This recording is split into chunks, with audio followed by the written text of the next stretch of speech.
আসল ভাই ঘটনাটি এটা চুয়াডাঙ্গার আলমডাঙ্গার ঘটনা।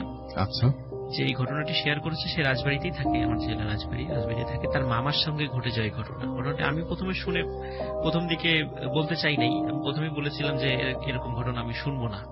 তারপরে যখন শেষ হয়েছে তখন মনে হয়েছে, আমার কাছেও মনে হয়েছে যে আসলে আমি এই টাইপের ঘটনা কখনো এর আগেও কখনো শুনিনি। আসলে তো আসল ভাই এই ব্যক্তি এই ঘটনাটার ঘটার সময় ছিল মোটামুটি ৭৫ সাল থেকে ৮০ সালের মধ্যে, এরকম একটা সময়।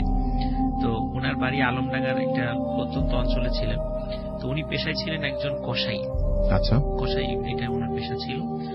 তো উনি প্রতিদিন রাতের বেলা মানে ওনার দোকান বন্ধ করে রাতের বেলা ওনার যে সমস্ত আরো সহকর্মী আছে সবার সাথে একসাথে হাঁটা শুরু করতো।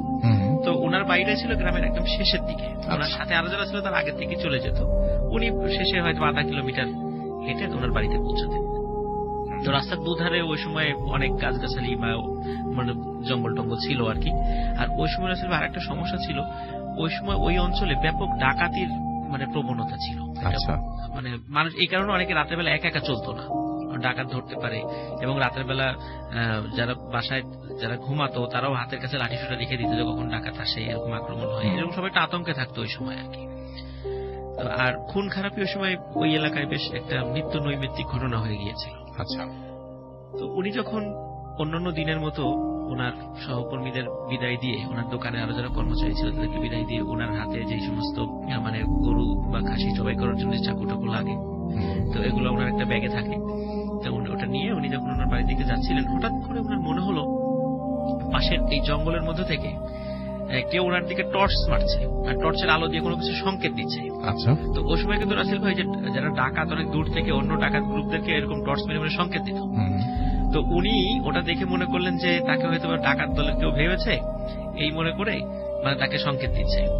তো এখন উনি এই জিনিসটা চিন্তা করে একটু ভয় পেলেন এবং উনি তাড়াতাড়ি করে হাঁটা ধরলেন বাড়ির দিকে। আচ্ছা, তখন খেয়াল করলেন উনি যখন আরো এগিয়ে চলে গেছেন, একই রকম ভাবে মানে জঙ্গলের ভিতর থেকে ওই জায়গা থেকে আবার মানে ওই জায়গা বলতে উনি যখন এগিয়ে গেছেন অন্য একটা জায়গা থেকে মানে টর্চের ওরকম সংকেত দিচ্ছে। তো উনি বেশ অবাক হন যে আমি হেঁটে আসলাম এই জঙ্গলের মধ্যে, এত তাড়াতাড়ি এসে আমাকে আবার মানে টর্চের সংকেত দিচ্ছে, ব্যাপার কি? তখন মনে হলো যে যাই আমি ওনাদেরকে গিয়ে বলে আসি যে ভাই আপনি যাদেরকে খুঁজছেন আমি আসলে ওই লোক না, আমি ভিন্ন লোক, আমি ডাকাত না, সেটাই আপনাদের দলের লোক আমি না। এই চিন্তা করে উনি মানে জঙ্গলের ভিতর নেমে গেছে যে বলে আসি। তো রাসেল ভাই ওখানে গিয়ে কোনো লোককে খুঁজে পায় না, উনি ডাকাডাকি করে কোনো লোক খুঁজে পায় না। তখন উনি যখন ফিরে আসবে হঠাৎ উনি লক্ষ্য করে ওনার পায়ের কাছে একটা লাশ পড়ে আছে। এবং লাশটি একটি সদ্য বিবাহিতা একটা হিন্দু মেয়ের লাশ। তার শরীরে লাল বেনারসি শাড়ি ছিল, শরীরে গহনা ছিল। তো উনি চিন্তা করলেন যে সম্ভবত এই ডাকাতের দলরা এই মেয়েটাকে এখানে ফেলে রেখে চলে গেছে। তো উনি ওই চিন্তা করলেন যে যেহেতু আশেপাশে কোনো লোক নাই, তার শরীরে গহনা আছে, তো দেখি আমি একটু কয়েকটা খুলে নেওয়ার চেষ্টা করি। উনি লোভটা সংবরণ করতে পারলেন না। তো উনি প্রথম দিকে ওনার ওই মেয়ের গলা থেকে হার মানে নেওয়ার চেষ্টা করে, কিন্তু পারে না। কেন জানি মনে হয় সেটা অনেক শক্ত, কিছুতেই পারে না। শরীরের বিভিন্ন অংশ থেকে উনি খুলে নেওয়ার চেষ্টা করলো, একটা অংশ থেকে উনি কোনো গহনা খুলে নিতে পারছিলেন না। তো উনি খুব বিরক্ত হন এবং খুব রাগ হন যে একটা কিছু নিতে পারলাম না। কিন্তু হাতে যেহেতু ওই মাংস কাটা ছুরি ছিল, উনি ওই একটা ছুরি বের করে ওই মেয়ের দুটো আঙ্গুলে দুটো আংটি ছিল, দুটো আঙ্গুলি উনি কেটে নেন। আচ্ছা, কেটে নেন এবং ওটা নিয়ে উনি তাড়াতাড়ি করে বাড়িতে চলে যান। বাড়িতে গিয়ে উনি যে কাজটা করেছিল ভাই, ওই আংটিটা ওই আঙ্গুল থেকে খুলে রাতের বেলা ঘরে ঢোকার আগেই উনি ওনার ঘরের পাশে একটু গর্ত করে আঙ্গুল দুটো পুঁতে রাখেন এবং উনি ঘরে চলে যান। ঘরে যাওয়ার পর স্ত্রীকে দেখান যে এই দেখো আমি দুটো আংটি পেয়েছি। তখন স্ত্রী বলে তুমি এটা কিভাবে পেলে? তখন সব ঘটনা খুলে বলে স্ত্রীকে। তখন স্ত্রী বলে যে না, কাজটা আসলে ঠিক হয়নি, তোমার উচিত ছিল অন্যদেরকে ডেকে লাশটা দাফন কাফন বা যেহেতু তুমি বুঝতে পেরেছো যে সে হিন্দু, তো অন্যদেরকে ডেকে এটার ব্যবস্থা করা, সৎকারের ব্যবস্থা করা। বলতে ঠিক আছে, তাই এত রাত এখন তো যেতে পারবো না, আমরা সবাই মিলে কালকে সকালে গিয়ে ওখান থেকে লাশটার সৎকারের ব্যবস্থা করব। তো রাসেল ভাই সকালে গিয়ে ওখানে কোনো লাশের অস্তিত্ব পাওয়া যায় না এবং অনেককে জিজ্ঞেস করলেও বলে কেউ আমরা দেখি নাই, এই টাইপের কোনো ঘটনা এখানে ঘটেছে বা কোনো লাশ ছিল কারো কাছে আমরা শুনিও না, আশেপাশে যারা হেঁটে গেছে। তো উনি মনে করেছিল যে আসলে মনে হয় মনের ভুল, ওনার একটা মনের ভুল ছিল। তো কিন্তু আংটিটা কোত্থেকে আসলো, যদি মনের ভুলই থাকে তো উনি তো আংটিটা নিয়ে আসছে, সে আংটিটা আছে, খুব ভারী সোনার আংটি। তো উনি চিন্তা করেন আচ্ছা ঠিক আছে, যেহেতু আমি মানে তারপর ওনার কাছে বিশ্বাস হচ্ছিল না, মনে হচ্ছে সব ভোজবাজির মতো মনে হচ্ছিল। উনি সত্যি বাড়িতে গিয়ে আবার ওই গর্তটা খোঁড়ে যেখানে উনি রাতের বেলা ওই আঙ্গুল দুটো রেখেছিলেন, উনি যখন রাসেল ভাই গর্তটা খোঁড়ার পরে দেখা গেল হ্যাঁ ঠিক আছে আঙ্গুল দুটো আছে ওখানে, কিন্তু রাসেল ভাই এটা কিন্তু মানুষের আঙ্গুল না, মনে হচ্ছিল মুরগি বা হিংস্র কোনো জানোয়ারের মানে নখের মাথাটা যেমন চোখা হয়, চিকন হয়, ঠিক এই টাইপের কোনো কিছুর আঙ্গুল দুটো পড়ে আছে। উনি এটা দেখে রীতিমতো ভয় পেয়ে যান যে কি ব্যাপার, এটা তো মানুষের আঙ্গুল ছিল, এই টাইপের আঙ্গুল তো হওয়ার কথা না। তো তাড়াতাড়ি করে উনি ওটা আবার মাটি চাপা দেন এবং এই বিষয়টা উনি ওনার স্ত্রীকে বলেন যে এটা নিয়ে আর কারোর সাথে কোনো কথা বলার দরকার নাই, এটা এখানেই আমরা চুপ হয়ে যাই, যে এইটা এইভাবে আমরা আঙ্গুল কেটে নিয়েছি, কাউকে কিছু বলার দরকার নেই। রাসেল ভাই আংটি দুটো উনি বিক্রি করেন, বেশ ভালো টাকা পান উনি। এরপর রাসেল ভাই প্রায় 10 থেকে 12 বছর কোনো সমস্যা ছিল না, একদম স্বাভাবিক। কিন্তু এই 10 থেকে 12 বছরের মাথায় হঠাৎ একটা ঘটনা ঘটে। তখন ওনার ওই অতদিনে ওনার এলাকায় মানে রাস্তার পাশে একটা শ্মশান নির্মিত হয়, যেটা এখনো আছে, আমি শুনেছি, আমাকে যে বলেছে। তো শ্মশান নির্মিত হয়, উনি যখন রাতের বেলা আসছিলেন হঠাৎ ভেতর থেকে কয়েকজন লোক তাকে ডাক দেয়। ডাক দেওয়ার পরে বলে যে ভাই একটু এদিকে আসেন, ওনার নাম ধরে ডাক দেয়। উনি বলছেন আমার তো পরিচিত, যেহেতু নাম ধরে ডেকেছে। তো ভিতরে গিয়ে দেখে যে 2-3 জন লোক বলে যে ভাই আমার তো এই যে এখানে একটা ডেড বডি আছে, তো আপনি একটু কাইন্ডলি দাঁড়াবেন, এখানে শিয়ালের উপদ্রব তো বেশি, তো আপনি একটু দাঁড়ান, আমরা একটা দ্রুত আমাদের একটা জিনিস ভুল করে রেখে এসেছি, আমাদের বাড়িটা পাশেই, আমরা দ্রুত আসবো। উনি চিন্তা করলেন যে আর এমন কি কাজ, তাছাড়া উনি বেশ একটু সাহসী লোকই ছিলেন, এমনি দাঁড়িয়ে থাকি। তো উনি দাঁড়িয়ে আছেন, তো ওনার মানে মনে হচ্ছিল যে লাশটা সাদা কাপড় দিয়ে ওখানে রাখা আছে, তো ওই লাশটা ঠিক মানুষের মতো না, মনে হচ্ছে অনেক চিকন, মানে দেখে মনে হচ্ছে যে এটা মনে হচ্ছে মানে ঠিক মানে বাঁশের মতো, মানে এত চিকন মানুষ কি হয়, উনি এই চিন্তা করছিল। তো হঠাৎ উনি দেখলেন লাশের ওই সাদা কাপড়ের এক পাশ দিয়ে লাশের হাতটা বের হয়ে এসেছে, এবং ওই হাতের দিকে তাকিয়ে দেখলেন রাসেল ভাই এই হাতটা মানুষের হাত না, প্রত্যেকটা আঙ্গুল মনে হচ্ছে এটা ওই মুরগির যে নখ যেরকম হয় ঠিক ওরকম আঙ্গুল। এবং এবং উনি দেখলেন ওই দুটো আঙ্গুলে দুটো আংটি পরা আছে। এইটা দেখে উনি মারাত্মক ভয় পেয়ে যান, উনি বুঝলেন এখানে কোনো প্যারানরমাল বিষয়, মানে ঝামেলা আছে।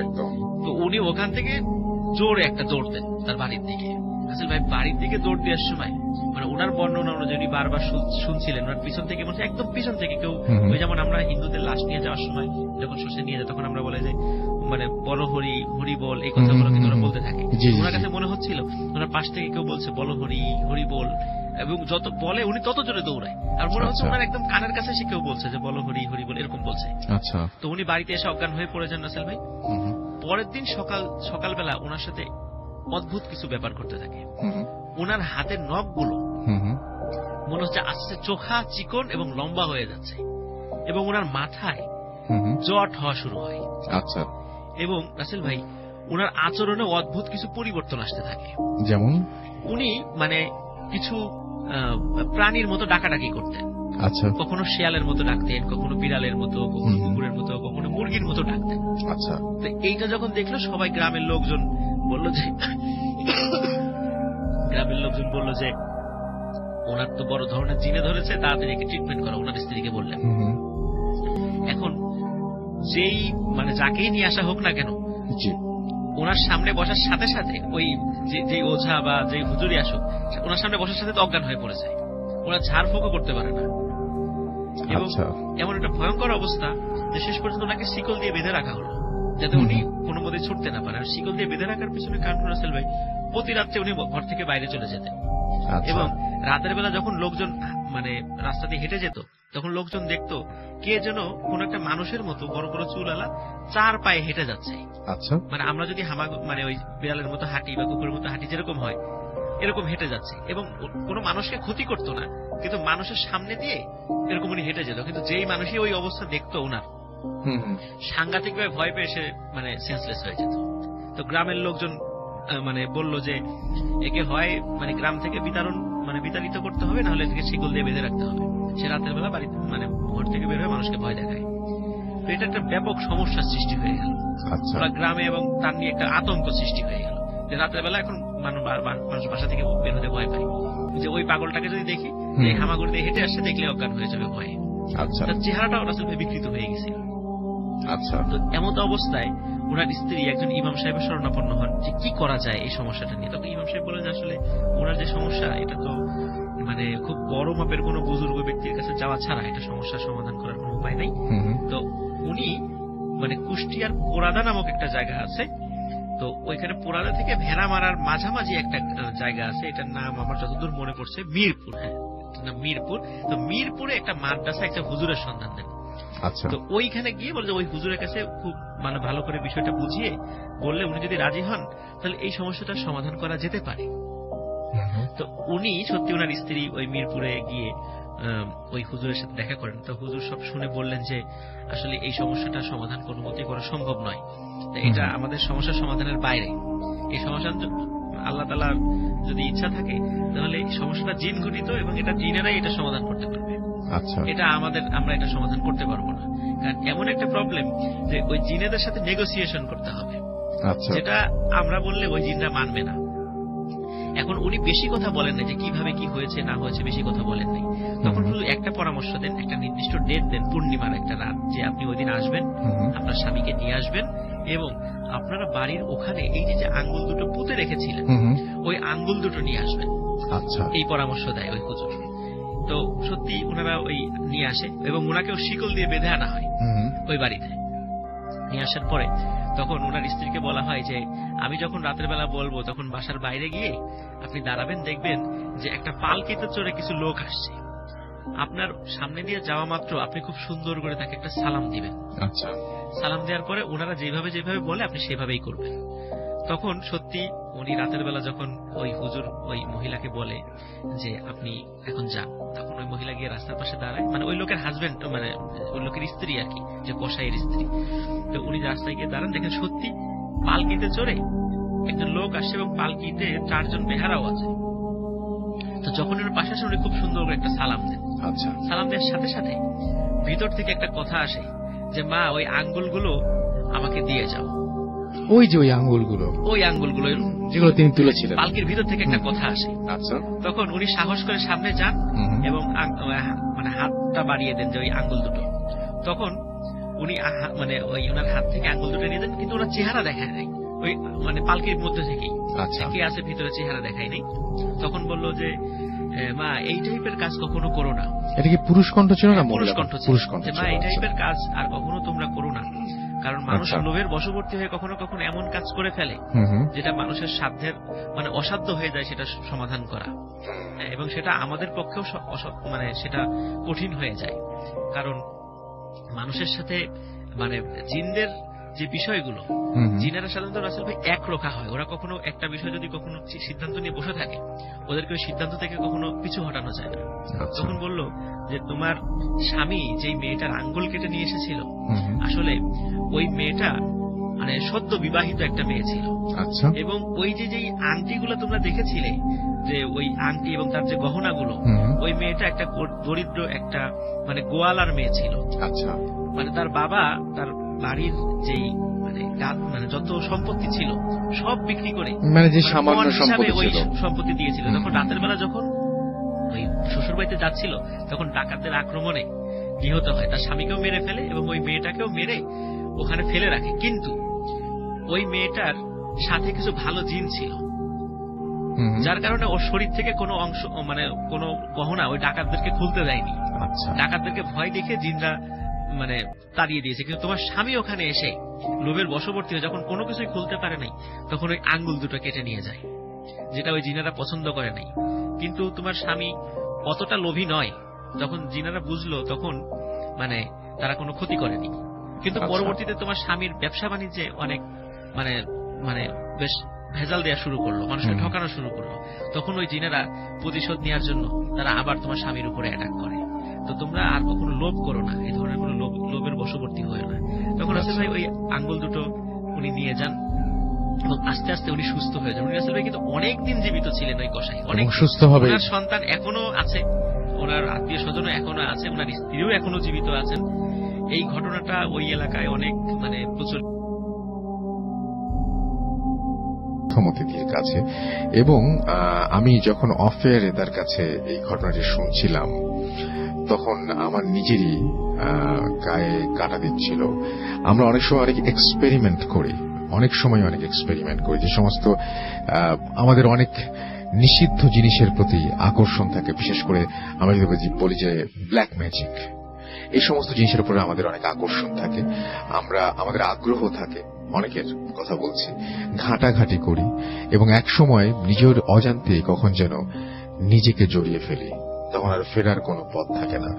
তো সেই রকমই একটা ঘটনা আমরা শুনবো। আমাদের সাথে আছেন মাসুম এবং আমাদের সাথে তিনি একটা ঘটনা শেয়ার করবেন। আমরা একটু শুনি তো কি হয়েছিল। Thank you very much Rasel ভাই। ঘটনা শুরু করার আগে আমি একটা জিনিস বলতে চাই, আর কিছু ফ্রেন্ডস এর কথা আমি বলতে চাইছি। সরি, ফার্স্ট অফ অল যদি না বলি, আচ্ছা, দিবস, তারপরে হচ্ছে শাহেদ, বাবু এবং হচ্ছে হাসান, এই চারজন আমাকে স্টোরির ক্ষেত্রে প্রচুর স্টোরি কালেক্ট করার ক্ষেত্রে হেল্প করে। So thank you very much. ঘটনা শুরু করি। ঘটনা শুরু করার আগে একটা জিনিস যেটা রাসেল ভাই বললেন, যে আমরা ইউজুয়ালি কি করি, আগ্রহ কম বেশি সবারই একটা ইয়াং এজে দেখা যায় প্যারানর্মাল বা সুপারন্যাচারাল বিষয়গুলো ব্যাপারে থাকে, এবং আমরা নানান রকম ভাবে এটা নিয়ে জানার চেষ্টা করি, রিসার্চ করি। সো এটা এমনই একটা ঘটনা যে, দেখুন রাসেল ভাই, সুপারন্যাচারাল এবং টেকনোলজি দুটো কিন্তু সম্পূর্ণ ভিন্ন মেরুর দুটো বিষয়, দুটো ভিন্ন, একদমই ভিন্ন মেরু। যেখানে সুপারন্যাচারালের জন্ম হচ্ছে অন্ধকার একটা জগতে, সেখানে প্রযুক্তি হচ্ছে সভ্যতার সর্বোচ্চ উজ্জ্বল আলোকিত একটা সেকশন। একদম। আমি যে ঘটনাটা এখন বলবো, এখানে সুপারন্যাচারাল এবং হচ্ছে টেকনোলজি দুটো একসাথে মিলেমিশে একাকার হয়ে গেছে। ঘটনাটা এটা কালেক্টেড একটা ঘটনা, এই ভেরি রিসেন্টলি আমি ঘটনাটা জানি। তো এটা যার সাথে ঘটনাটা ঘটে বেশ কয়েক বছর আগে, সে তখন সে ইউনিভার্সিটি স্টুডেন্ট ছিল। আচ্ছা, সে একটা বেশ রিচ বা স্টেবল একটা ফ্যামিলিতে বিলং করতো। দুই ভাই ছিল, এবং যেটা হচ্ছে খুবই স্মার্ট একটা ছেলে, খুব ব্রিলিয়েন্ট স্টুডেন্ট, এভরি ম্যানার। সে তার সার্কেলে এমন ছিল যে technology freak, modern technology, any kind of thing যেটা নতুন আসছে বা আপডেটেড, সে তার সার্কেলের মধ্যে সবার আগে এটা এমন ছিল। হোয়াট হ্যাপেন যে সাডেনলি ওই বয়সে যেটা হয় যে এই টাইপের বিষয় নিয়ে আগ্রহ থাকে, তো সে আগ্রহ এই বিষয়গুলো নিয়ে জানার চেষ্টা করতো, রিসার্চ করতো। এটা করতে করতে যেটা হয় যে সাডেনলি সে এটার মধ্যে অনেক বেশি ইনভলভ হয়ে যায়। ইনভলভ হয়ে যাওয়ার ব্যাপারটা এমন হয় যে সবাই ইভেন্চুয়ালি টের পায়। প্রথম দিকে কেউ এটা বুঝতে পারে না যে এটা কতটা ইম্প্যাক্টটা কেমন, সে কতটা ইনভলভ। যেটা হয় যে একসময় সে অসুস্থ হয়ে যায়, এবং অসুস্থ হওয়ার পরে যখন সে হসপিটালাইজ ছিল, তখন হচ্ছে তার ফ্রেন্ডরা এটা জানতে পারে যে ওকে ফাইন, সে এতটা ডিপলি ইনভলভ। এবং তার বাসায় যাওয়ার পরে বেসিক্যালি সে যখন হসপিটাল থেকে ব্যাক করে, যে একটা মানুষ যদি দিনের পর দিন একটা রুমের মধ্যে লাইক ফর 1 মান্থ 2 মান্থ আপনি যদি প্রয়োজনের বাইরে ঘর থেকে বের হননি, অন্ধকার একটা ঘর, যেমন একটা এনভায়রনমেন্ট হবে, এই ধরনের একটা অবস্থা। এটা দেখে তার ফ্রেন্ডরা বেশ আর কি হয়ে যায় যে মানে কেমন লাইক সুপারন্যাচারাল বিষয়ে আগ্রহ থাকা, এটা নিয়ে জানা, রিসার্চ করা, দ্যাটস ডিফারেন্ট থিং, করতেই পারো। এতটা ইনভলভ যে তুমি নিজের প্রতি খেয়াল রাখার সময় পাচ্ছ না, বা তোমার রেগুলার লাইফ হ্যাম্পার্ড হচ্ছে, এটা কোনোভাবে অ্যাকসেপ্টেবল না। তার ফ্রেন্ডরা তার ফ্যামিলিতে ইনফর্ম করে, এবং সেই ছেলে যার সাথে ঘটনা, সে তখন একটা স্টুডিও অ্যাপার্টমেন্ট নিয়ে থাকতো, একটা বাইরে একটা রুম, তার মাঝখানে একটা ছোট করিডোর, দেন ভেতরে তার বেডরুমটা ছিল, এরকম একটা সেটআপ। এবং ফার্স্ট যে রুমটা, ওই রুমের সাথে হচ্ছে অ্যাটাচ টয়লেট, এই ছিল তার বাসার ডিজাইনটা। যেটা হয় যে তার ফ্রেন্ডরা তার ভালোর জন্য, তাকে থামানোর জন্য তার ফ্যামিলিকে এটা ইনফর্ম করে, বাট এটার ইম্প্যাক্টটা নেগেটিভ হয়। সে এই জিনিসটাকে একটা বিট্রায়াল হিসেবে নেয় এবং তার ফ্রেন্ডের সাথে যোগাযোগ বন্ধ করে দেয়। এর পরবর্তীতে যে ঘটনাগুলো ঘটে বেশ লং টাইম পর্যন্ত এটা কেউ জানতো না, তার ফ্যামিলি বা খুব ক্লোজ লোকজন ছাড়া। পরবর্তীতে এটা ভেরি রিসেন্টলি, আমি লাস্ট টাইম যখন কিছুদিন আগে আসি আপনার এখানে, তো তার পরবর্তীতে সে এটা নিজে থেকে আগ্রহ দেখিয়ে আমার সাথে যোগাযোগ করে এবং এই ঘটনাটা শেয়ার করে এবং আমাকে বলে যে ইফ ইউ ওয়ান্ট আপনি এটা শেয়ার করবেন। বাট স্পেসিফিক আমি আপনাকে বলছিলাম রাসেল ভাই যে তার এই রিসার্চের অনেক ইনফরমেশন বা এই ঘটনার অনেক কিছু সে আমাকে স্পেসিফিক ভাবে মানা করে দিয়েছে, এগুলো তুমি কোনোভাবে শেয়ার করবে না। আচ্ছা, সেটা শেয়ার করা যাবে না। সো আমি এই জায়গাগুলো বাদ রাখছি, জাস্ট বেসিক ঘটনাটা যতটুকু শেয়ার করা আমি এটা বলছি। ঘটনার শুরুটা বেসিক্যালি এভাবেই হয় তার আগ্রহের জায়গা থেকে, তার রিসার্চ থেকে। তো আপনি জানেন আসল ভাই যে আমরা যখন ওয়েব ব্রাউজ করি, ওয়েবের বেসিক 3টা স্তর থাকে, যে রেগুলার বা সারফেস ওয়েব, ডিপ ওয়েব এবং ডার্ক ওয়েব, সবচেয়ে ডিপেস্ট।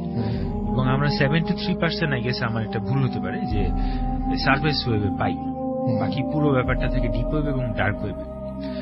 তো সেই ছেলেটি যেটা করে, ও ডিপ ওয়েবে বা ডার্ক ওয়েবে ব্রাউজ করতে করতে এই সুপারন্যাচারাল বা ডিমোনোলজি দিস কাইন্ড অফ থিং নিয়ে রিসার্চ করতে থাকে এবং সে একটা ওয়েবসাইট খুঁজে পায়। ওয়েবসাইটটা যেটা ছিল সামথিং লাইক এ চার্চ, ওকে, একটা কাল্ট বা চার্চ টাইপের একটা ওয়েবসাইট সে খুঁজে পায়। তো প্রথম খুঁজে পাওয়ার পরে তার কাছে এটা বেশ ইন্টারেস্টিং লাগে যে এ ধরনের তো অনেক স্ক্যাম বা প্র্যাঙ্ক থাকে, মজা করার জন্য অনেকে অনেক ওয়েবসাইট করে, কাল্ট করে। তো সে এই টাইপের কিছু একটা দেখে। তো এই জিনিসটা একটু ডিফারেন্ট ছিল, খুব বেসিক একটা লেআউট ওয়েবসাইট এবং খুব বেশি ইনফরমেশন দেওয়া নেই। এটা আপনি যদি জানতে চান, তাকে যেটা করা হয়, তাকে একটা 3 পেজের ফর্ম দেওয়া হয়, অনলাইন ফর্ম, যেটা ফিল আপ করো টু বিকাম এ মেম্বার। একটা অথরাইজড মেম্বার হইতে হবে, দেন তুমি ওয়েবসাইটে ইনফোগুলো জানতে পারবে। আমরা বলতে যাচ্ছি আসলে মানুষ কিভাবে পেঁচায়, আপনি দেখেন কিভাবে জড়িয়ে যায়। এবং ইউজুয়ালি ভাই একটা আপনি যদি অনলাইন একটা কিছু রেজিস্ট্রেশন করেন, আপনার বেসিক কিছু ইনফরমেশন যাবে সেখানে একটা মানুষ সম্পর্কে যতটুকু ইনফরমেশন জানা possible, each and every single detail এখানে দেওয়া ছিল যে ফিল আপ করতে হবে, which is I personally found pretty stupid, যে আপনি একটা অনলাইনে আপনার এত ব্যক্তিগত ইনফরমেশন দিবেন না, সেখানে তার আইডেন্টিটি, তার অনেক কিছু, বার্থ সার্টিফিকেট বা ইচ এন্ড এভরিথিং ডিটেল যা কিছু একটা মানুষ সম্পর্কে জানা পসিবল, তার পোস্টাল কোড, এরিয়া কোড, সবকিছু এখানে দেওয়া হয়। রাইট। সেই ফর্মটা তারপরেও এটা তার আগ্রহের জায়গা থেকে যেটা বলছিলাম যে খুব বেশি ফ্যাসিনেটেড ছিল, সো সেটা ফিল আপ করে এবং ফিল আপ করে জমা দিয়ে দেয়। এরপরে ফানি থিং, প্রায় অনেকদিন পর্যন্ত কোনো রিপ্লাই নেই এবং সে ওয়েবসাইটটা ডিপ ওয়েবে খুঁজে বের করার ট্রাই করে, বাট সে খুঁজে পায় না। আচ্ছা। এবং ও অলমোস্ট এটা ভুলে গেছিল যে এটা কি হচ্ছে বা সামথিং। যেটা হয় আই থিঙ্ক 3 মান্থস পরে, ইন বিটুইন সে অসুস্থ হয়ে যায় এবং তার ফ্রেন্ডরা তার ফ্যামিলিতে ইনফর্ম করে, সে হচ্ছে ফ্রেন্ডের সাথে একটা দূরত্ব তৈরি হয়। এরপরে 3 মাস পরে একটা মেইল আসে তার কাছে, একটা কোড দিয়ে, জাস্ট কিছু নাম্বারস। তো সে সেই ওয়েবসাইটে লগ ইন করে এবং সেই কোডটা হচ্ছে তার আইডেন্টিফিকেশন নাম্বার ছিল, লগ ইন।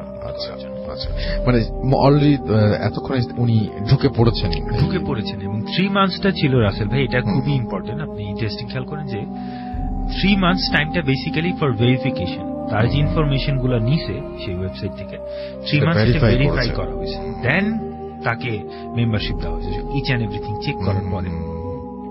তো ভেরিফিকেশন দেওয়ার পরে সে লগ ইন করে এবং লগ ইন করার পরে সে ইন্টারেস্টিং কিছু ইনফরমেশন পায়। ইনফরমেশনটা কিরকম, আমি শুরুতে বলছি যেটা একটা চার্ট ছিল, তারা হচ্ছে স্যাটানিজম বা সামথিং লাইক দ্যাট, আমি স্পেসিফিক নেমটা বলছি না, আইডিয়া দিচ্ছি। এই টাইপের কোন একটা ফিলোসফি বা রিলিজন বা সেকেন্ড কামিং টাইপের কিছু একটা তারা প্র্যাকটিস করত। আচ্ছা। এবং তারা যেটাকে বেসিক্যালি ডেভিল ওয়ার্শিপ। ইন্টারেস্টিংলি তারা ডেভিলকে আমরা কি করি, ইভিল হিসাবে দেখি, এটা এনি কাইন্ড অফ রিলিজন বা কালচারে devil is evil, ultimate evil. তাদের মধ্যে devil is not the ultimate evil. আচ্ছা। তাদের মধ্যে তারা ডেভিলের কিন্তু অনেক নাম আছে, তারা একটা নাম উল্লেখ করে, I think it was like Samael, এবং যার অর্থটা হচ্ছে দ্য লাইট ব্রিঙ্গার। আচ্ছা, দ্য লাইট ব্রিঙ্গার। এবং তাদের থিওরিটা হচ্ছে অ্যাবাউট ডেভিল, যে ডেভিল বেসিক্যালি পাপকে ইমপ্রেস করে না, সে যেটা করে যে সিনস গুলোকে পিউরিফাই করে। আচ্ছা, when you are sinner, আপনার সোল হচ্ছে সিন দ্বারা ফুলফিল, ডেভিল হচ্ছে তার লাইট দিয়ে বার্ন করে আপনার সোলটাকে পিউরিফাই করে। এবং এমন একটা টাইম আসবে যখন ওয়ার্ল্ডে আলটিমেট ইভিল যারা বা ইভিলের অনুসারী, তারাই হচ্ছে আলটিমেট গুড হিসেবে বা সেইন্ট হিসেবে আবির্ভাব হবে। এবং বর্তমানে যারা যেসব থিওরি বা যেসব রিলিজিয়ন ইচ এন্ড এভরিথিং যারা হচ্ছে সেইন্ট হিসেবে আমরা কাউন্ট করছি বা গুড হিসেবে, তারাই হচ্ছে কনভার্টেড হয়ে যাবে ইভিলে। তাদের থিওরিটা কিছুটা এই টাইপের ছিল এবং বেশ ফিলোসফিক্যাল কথাবার্তা কিন্তু রাসেল ভাই, ওরকম খুব অদ্ভুত রিচুয়াল বা সামথিং এই টাইপের কোন কথাবার্তা ফর এ লং টাইম ওর সাথে তারা বলেনি। তারা একটা এরকম এনশিয়েন্ট আই থিঙ্ক ফোল্কলোর বা সামথিং এই ধরনের কোন একটা ফিলোসফি তারা তার সাথে শেয়ার করছে। আচ্ছা, তো একসময় যেটা হয়, ও এই ব্যাপারগুলোতে বেশ আগ্রহী হয়ে পড়ে, বেশ ইনফরমেশন সে পায়, ইন্টারেস্টেড ফিল করতে থাকে। তো তখন সে আরো বেশি জানতে চায়। তো এই টাইমে ওয়েবসাইট থেকে তাকে আর কি এখানে একটা চ্যাট গ্রুপের মতো ছিল, তার সাথে কথা বলতো বা চ্যাট হইতো। ওখান থেকে তাকে বলে যে এর চেয়ে বেশি যদি তুমি ডিপলি এটা জানতে চাও, you need a teacher, right? So সে বলে যে ওকে ফাইন, টিচ মি, আপনারা তো এখানে আছেন, সো টিচ মি। বাট তারা বলছে no, not that kind of teacher, you need a spiritual teacher. Spiritual teacher, okay fine, so বুঝতে তারা তাকে গথিক ডিমন নামের একটা কনসেপ্টের সাথে তখন পরিচয় করে। এটা হচ্ছে অ্যাকর্ডিং টু ওল্ড টেস্টিমেন্ট, অনেকগুলো ভার্স আছে, আবার আপনি খুব ভালো করে জানেন যে 40 লিজেন্ডস অফ ডিমন উল্লেখ করা আছে। এর মধ্যে প্রত্যেকটা legend have a king, king, queen and prince, যারা হচ্ছে এই লিজেন্ড গুলোকে লিড করে। যারা রেগুলার ডিমন তারা হচ্ছে লাইক মানে wild animals, it is impossible, almost impossible to control them. But যারা কিংস এন্ড প্রিন্স, এদের ক্ষেত্রে তারা বলে যে দে আর ফোর্স অফ নেচার, লাইক আমাদের এক্সিস্টিং যা কিছু আছে, আমাদের বডি, আমাদের ফিজিক্যাল ওয়ার্ল্ড, আমাদের আলো বাতাস, each and everything are form of energy. এবং অ্যাকর্ডিং টু দেম এই ডেভিল হচ্ছে লাইক এই গোথেটিক ডিমন্স আর হচ্ছে এই ফোর্স অফ নেচার, এনার্জি, যাদেরকে ইফ ইউ ওয়ান্ট, তুমি যদি বিলিভ করো এবং রাইট ওয়েতে তাদের অ্যাওয়েক করার ট্রাই করো, they would be awaken within you. আপনি আপনার নিজের মধ্য থেকে তাদের অস্তিত্বটাকে বের করে আনতে পারবেন, because you are part of nature, right? তারপরে কি ঘটলো ওনার জীবনে? তারপরে কি হলো? এরপর তাকে যেটা করা হয় যে বেশ কিছু এরকম রিচুয়াল দেওয়া হয়, এবং এটা ইন্টারেস্টিং, বেশ লং টার্ম একটা রিচুয়াল। আচ্ছা, ধরেন আমি স্পেসিফিক বলছেন 30-40 ডেজ এরকম একটা লং রিচুয়াল দেওয়া হয়, এবং সে নিয়মিত ভাবে এটা প্র্যাকটিস করতে থাকে। আচ্ছা, মিনওয়াইল তার আদার্স সব কাজ অলমোস্ট অফ হয়ে যায়, এবং সেগুলোতে নিশ্চয় তার কোনো ইন্টারেস্ট ছিল না, মানে শুধুমাত্র ওটার প্রতি সে একদম ফুললি ডাইভার্টেড হয়ে গেছে নিজের অজান্তে। যেটা শুরু হয়েছিল জাস্ট একটা কৌতূহল থেকে, এবং এর মধ্যে কিন্তু তার ফ্রেন্ডের সাথে তার একটা ডিস্টেন্স তৈরি হয়ে যায়। সেটা যে শেয়ার করবে কারোর সাথে এই উপায় নাই, সে কমপ্লিটলি এটার মধ্যে ঢুকে যায়। আচ্ছা, তো ফাইনালি যেটা হয়, যেদিন the last day ritual complete হয়, সে সন্ধ্যা থেকে বসে এটা প্র্যাকটিস করতে থাকে, ইনচ্যান্ট করতে থাকে বা সামথিং। রাতের বেলায় যেটা হয়, সাডেনলি, একদম অল দ্য সাডেন, সে এরকম 30-40 ডেজ ধরে এটা প্র্যাকটিস করছে, এভরিথিং ওয়াজ গুড, সে স্ক্যার্ড ছিল না, মোটে ইন্টারেস্টেড ছিল। সাডেনলি তার মধ্যে তীব্র একটা আতঙ্ক ভর করে দ্য ফাইনাল ডে, রাতের বেলায়। এবং ভয়টা এমন ছিল, সে ফিজিক্যালি লাইক অসুস্থ ফিল করছে। আচ্ছা, বাট ইট ইজ যে সে উঠে যায় এবং উঠে তার ঘরের লাইটের জ্বালিয়ে দেয় এবং ডিসাইড করে যে ওকে ফাইন, হয়তো আজকে আমি লং টাইম এরকম করছি দেখে আমার খারাপ লাগতেছে, সো আজকের মতো বাদ দিই। সে বাদ দেয়, বাদ দিয়ে খাওয়া দাওয়া করে এসে বসার পরে কিছু অদ্ভুত জিনিসে খেয়াল করে। তার বাসার আশেপাশে তার জানালার বাইরে কিছু সাউন্ড হচ্ছে। আচ্ছা, ইটস লাইক খুব মৃদু কিছু সাউন্ড, কেউ জাস্ট টাচ করছে বা ট্যাপ করছে, এই ধরনের সাউন্ড। সে বেশ ভয় পাইতে থাকে এটা থেকে, যে বেশ কিছুক্ষণ যখন সাউন্ড হয় এবং লাইক ফিস ফিস করে কেউ তাকে ডাকছে, এরকম একটা সাউন্ড। তো সে ঘরের সবগুলো লাইট জ্বালিয়ে দেয়। লাইট জ্বালিয়ে দেওয়ার পর ইউজুয়ালি তো লাইট থাকলে আমাদের ভয় কম করে, খুবই স্বাভাবিক। ফার্স্ট যে ঘটনাটা ঘটে, তার বাইরের রুমের বিবরণ দিচ্ছিলাম যে স্টুডিও অ্যাপার্টমেন্টে থাকতো, বাইরে একটা রুম, রুমের সাথে অ্যাটাচড একটা বাথরুম এবং এরপরে একটা ছোট করিডোর যেটা ক্রস করে তার বেডরুম। এই প্যাটার্নে তার ওয়াশরুমের লাইটটা কেটে যায়। আচ্ছা, এটা প্রথম হলো, ফার্স্ট। আচ্ছা, তারপর সেই রাতে, এটা এক রাতের ঘটনা, এবং সেটা চেক করতে যায়। চেক করে যখন ওয়াশরুমের ডোর ক্লোজ করে আসতে নেয়, সে ফিল করে ওয়াশরুমের ভিতর হয়তো কেউ আছে। যে অন্ধকার হয়েছে তারপর থেকে অস্তিত্ব টের পাওয়া শুরু করেছে। এক্স্যাক্টলি। সে লাইটের দিয়ে চেক করে, কেউ নেই। বাট যখন চলে আসে তার মনে হয় যে ভেতরে কেউ আছে, যে কেউ gently tapping on the door, knock করে, ধাপ ধাপ করে শব্দ করছে, ধাপ ধাপ করে না, খুব জেন্টল স্মুথ, আস্তে আস্তে আস্তে আস্তে। ছোট একটা বাচ্চা যদি নক করে সে যেভাবে নক, খুব খুব জেন্টল একটা নক। আচ্ছা, সে তার রুমে চলে আসে। নেক্সট টা যেটা হয়, তার টয়লেটের সাথে যে বাইরের যে রুমটা, সেই রুমের লাইটটা কেটে যায়।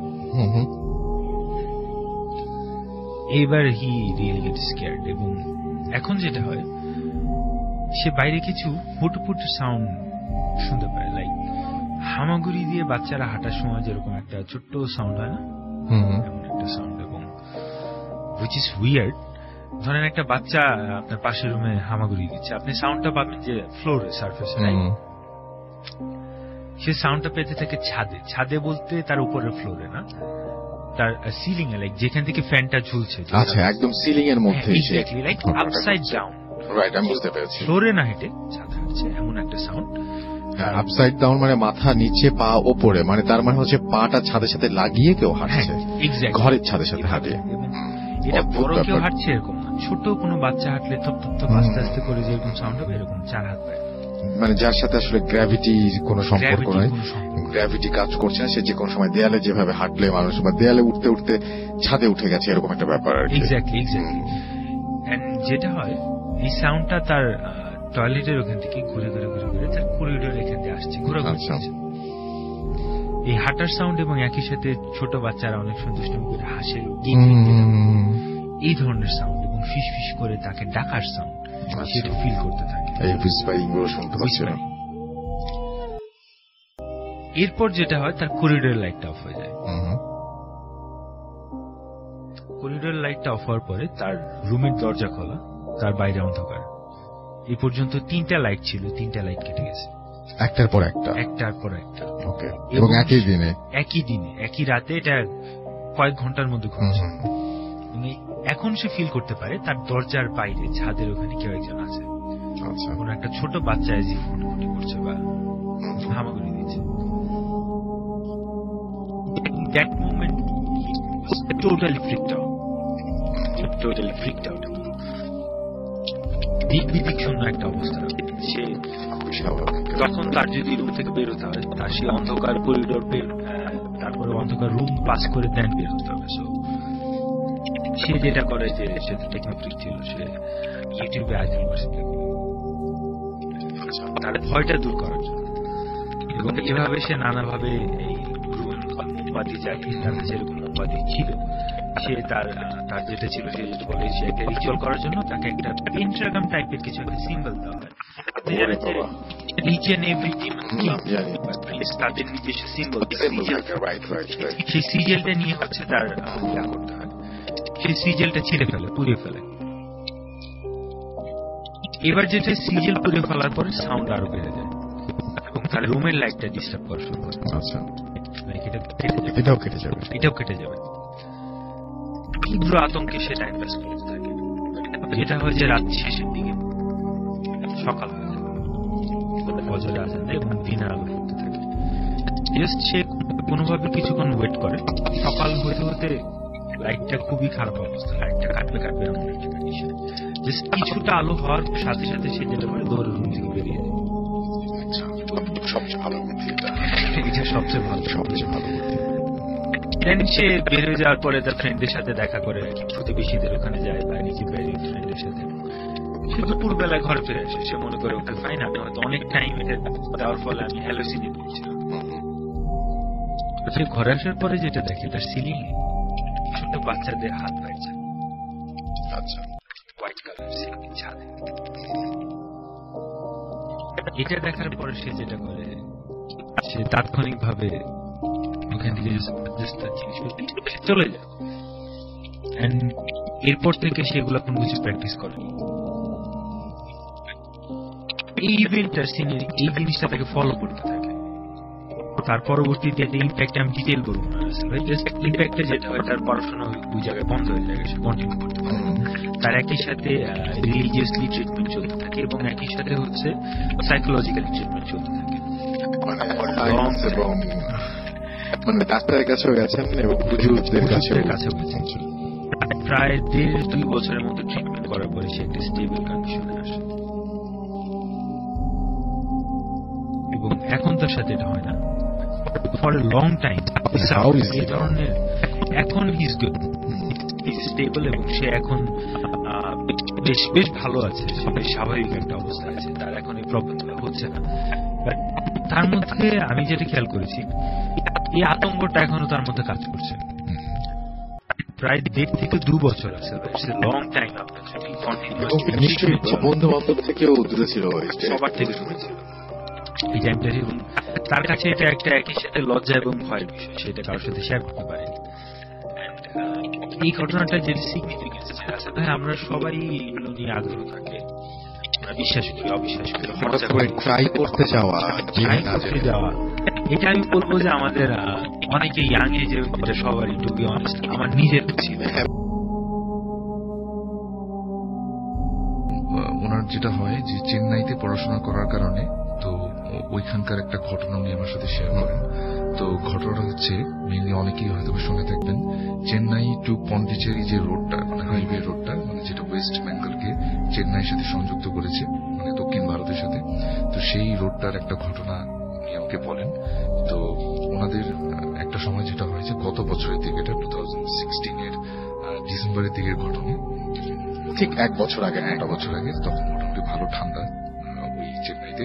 তো ওনারা যেটা করেন যে ওনাদের সেমিস্টার ফাইনাল হয়ে যাওয়ার পরে ওনারা একটা প্ল্যান করেন যে ওনারা পন্ডিচেরিতে মানে একটা বাংলো ভাড়া করে, যে হলিডেতে তারা সেই বাংলোটাতে ঘুরতে যাবে। এবং ওই বাংলোটাতে যাওয়ার জন্য ওনারা যেটা করে যে 3-4 জন ফ্রেন্ড মিলে একটা গাড়ি ভাড়া করে। গাড়িটা যেটা হয় যে একদম তাদের বাংলো, সেই বাংলোতে পৌঁছে দেবে। এবং ওনাদের বাংলোটা ছিল ওই যে হাইওয়েটার কথা আমি বললাম, ওইটাকে অনেকে বলা ইস্ট কোস্টাল রোড বলে থাকে, স্টেট হাইওয়ে 49 এটার যে নাম। তো এই হাইওয়েটার ঠিক শেষ মাথায় এবং সেখানে কিছু বন জঙ্গল, এবং সেই বন জঙ্গলের ভিতরেই বাংলোটা, খুব সুন্দর একটা অ্যাডভেঞ্চারাস একটা জায়গা। তো ওনারা প্ল্যান মতো সেই গাড়িটা নিয়ে গাড়ির ড্রাইভারকে তারা সবকিছু সেট করে এবং গাড়ির ড্রাইভারকে বলে যে আমরা আসলে সন্ধ্যার পরে রওনা হবো সেই হাইওয়েটা দিয়ে। কিন্তু গাড়ির ড্রাইভার কোনো মতেই সেই হাইওয়েটা দিয়ে এই সন্ধ্যার দিকে রাত্রে জার্নি করতে রাজি হয় না, মানে দ্বিগুণ ভাড়া দেওয়ার পর সে সেটা রাজি হয়। এবং রাজি না হওয়ার কারণ হচ্ছে যে এই হাইওয়েটা নিয়ে বেশ কিছু আদিভৌতিক কথা সেখানে প্রচলিত। এবং যেটা মেইন যেটা প্রচলিত সেটা হচ্ছে যে ওখানে যখন চলাচল করার সময় হঠাৎ করে গাড়ির যে ড্রাইভাররা তারা হঠাৎ করে ডার্ক সাইকেলের ভিতর পড়ে যায়। মানে বিষয়টা হচ্ছে এরকম, হঠাৎ করে একটা অন্ধকারাচ্ছন্ন একটা জায়গায় চলে যায় এবং কোনোভাবেই রাস্তা সামনের দিকে বয় না, একই রাস্তায় তারা বারবার সার্কেল করতে থাকে, রাইট। এবং আরো কিছু প্রচলিত রয়েছে, যেমন হঠাৎ করে মানে টেম্পারেচার বেড়ে যাওয়া, কমে যাওয়া, হঠাৎ করে কোন একজন সাদা কাপড় পরে রাস্তার মাঝখানে চলে আসেন। এবং ওই হাইওয়েটার মানে একটু পরপরই ছোটখাটো অনেক টেম্পল রয়েছে। তো ওনাদের ওখানকার লোকালদের বিশ্বাস হচ্ছে মানে কেউ যদি এই টেম্পল গুলার যে কোনো একটাতে পুজো না দিয়ে যায় তাহলেই তার মানে বিপদ সামনে। আচ্ছা, এরকম একটা মিথ ওখানে প্রচলিত। তো এই জন্যই ড্রাইভার আসলে মানে রাত্রে জার্নি করতে রাজি হয় না, কিন্তু তারপরে অনেক বলাবলির পর দ্বিগুণ ভাড়া দেওয়ার পর সে রাত্রে জার্নি করতে রাজি হয় এবং সন্ধ্যার ঠিক পরবর্তী সময় তারা স্টার্ট করে তাদের জার্নি। তো তারা যখন ওই স্টেট হাইওয়ে 49 সেই রোডটার ঠিক মানে একদম গভীর রাতের দিকে প্রায় মাঝামাঝি অবস্থায় চলে গেছে বললেই হয়। এক পাশে হচ্ছে অনেক বড় ভারত মহাসাগর, মানে খুব সুন্দর রাস্তাটা, হাইওয়েটা খুব সুন্দর, আর এক পাশে হচ্ছে পাহাড়, এক পাশে বন জঙ্গল, আবার কিছু কিছু জায়গায় লোকবসতি। তো এভাবে যেতে যেতে হঠাৎ করে একটা পর্যায়ে যেটা হয় যে ঘুটঘুট একটা অন্ধকারের ভিতরে গাড়িটা চলছে এরকম মনে হচ্ছে। কিছুক্ষণ আগে যেমন হাতের বাম পাশে যে সাগর ছিল সেটা দেখা যাচ্ছিল, ছোটখাটো লাইট দেখা যাচ্ছিল হাতের ডান পাশে, জঙ্গলের ভিতরে ছোটখাটো বাড়িঘর। কিন্তু এখন একটা পর্যায়ে যেটা মনে হচ্ছে যে শুধুমাত্র গাড়ির হেডলাইট আর কিচ্ছু নেই সামনে, শুধু সামনে রাস্তা দেখা যাচ্ছে আর কিচ্ছু নেই। তো একটা পর্যায়ে তারা একটু ঘাবড়ে গেল যে ঘটনা কি আসলে, মানে কিছুই দেখা যেতেছে না, এরকম তো হওয়ার কথা না। ড্রাইভারও বলতেছে আমি তো এখান থেকে অনেকবার ড্রাইভ করছি ভাই, রাস্তা দেখেছি, এরকম তো হয়নি কখন আসলে, মানে এটা তো ওই যে মিথ প্রচলিত ডার্ক সাইকেলে ফেসে যাওয়া সেরকম মনে হচ্ছে। এবং ওদের মধ্যে একজন দেখলো যে হঠাৎ করে রাস্তার বাম পাশে অনেক সময় ভাঙা থাকে না, যে এত কিলোমিটার লেখা থাকে জায়গা, তো ওরকম একটা জায়গা তারা ক্রস করলো এবং ঠিক আধা ঘন্টা পরে ওই জায়গাটি তারা ক্রস করতেছে বারবার। এটা মানে তাদের চোখে পড়লো এবং তারা তখন বুঝতে পারলো যে আসলে তারা আসলে ওই যে ডার্ক সাইকেল যেটা প্রচলিত ওই ইয়াটার ভিতরে পড়ে গেছে। এবং একটা পর্যায়ে তারা বেশ ভয় পেয়ে গেল এবং সাথে সাথে পেট্রোল ফুল হচ্ছে, কিন্তু রাস্তা কিন্তু যাচ্ছে না, সে একই রাস্তায় তারা বারবার করতেছে। তো বিশাল একটা ভয় কাজ করলো তাদের মাঝে। এবং তারা একটা সময় যেটা চিন্তা করলো যে না আমরা গাড়িটা স্টপ করে রাখবো, কেননা পেট্রোল শেষ হয়ে যাচ্ছে, এবং গাড়িটা স্টপ করে রাখবো। তো ইন দ্য মিন টাইম গাড়িটি স্টপ ছিল প্রায় 5 মিনিটের মতো। এই 5 মিনিটে কোনো ট্রাক বা কোনো গাড়ি ঘোড়া আসেও নি যায়ও নি। তো হঠাৎ করে তারা দেখলো যে দূর থেকে একটা জিপের মতো অনেক পুরনো মডেলের একটা জিপ, ব্রিটিশ আমলের একটা মডেলের জিপ মানে তাদের বরাবর আসতেছে, তাদের গাড়িটা বরাবর। তো তারা তখন চিন্তা করলো যে এত পুরনো জিপ তো এখানে থাকার কথা, এটা তো ব্রিটিশ আমলের জিপ, তো এটাই হাইওয়ে রোডে কিভাবে আসলো। তো ওইটা যখনই তাদের সামনে দিয়ে ক্রস করে চলে গেল, দেখলো যে গাড়িটার ভিতরে কেউ নেই, মানে ড্রাইভারও নেই, কিন্তু ড্রাইভারের সিটটা খালি, মানে ওখানে কেউ ড্রাইভ করছে না, কিন্তু গাড়িটা সম্পূর্ণ লাশে ভর্তি। ঠিক আছে, গাড়িটা সম্পূর্ণ লাশে ভর্তি এবং তাদের সামনে দিয়ে ক্রস করে চলে গেল। এবং তাদের কাছে মনে হচ্ছিল যে লাশগুলো অনেকটা ব্রিটিশ মানুষদের লাশ থাকে না যেরকম, মানে আমাদের নর্মাল, আমাদের মতো না, আমাদের মতো সোজা কথা। তো এই জিনিসটা তাদের চোখে পড়ছে এবং সাথে সাথে পাশে যে ভারত মহাসাগর সেটাও তারা চোখে পড়লো, ওশানটা, এবং সবকিছু হঠাৎ করে মানে আগে যেমন একটা ডার্কনেসের ভিতরে হারানো ছিল, এখন হঠাৎ করে আবার সবকিছু ঠিক হয়ে গেল, নর্মাল হয়ে গেল একদম পুরো 1 সেকেন্ডের মাথায়। গাড়িটা ক্রস করে চলে গেল তাদেরকে জিপটা, এবং সব ঠিক হয়ে গেল।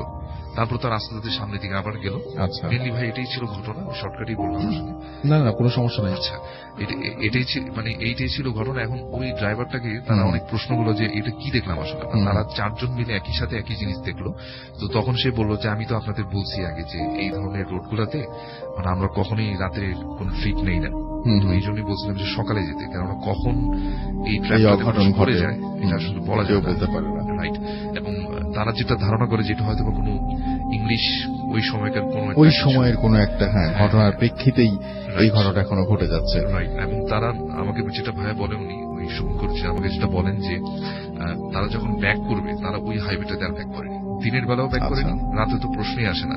তারা ভিতর দিয়ে মানে ট্রেন দিয়ে অনেক ঘুরে টুরে ঝামেলা করে তারপরে পন্ডিচেরি থেকে চেন্নাই, মানে যেভাবে এড়ানো যায় ওই রাস্তাটা সেভাবে এড়ানোর চেষ্টা করে। তারা খুব ফার্স্টে নাকি খুব মানে সাহসিকতা দেখাচ্ছিল, কিন্তু শেষে আসলে সেটা ক্যারি করতে পারেনি। আসলে এই ছিল আমার ঘটনা।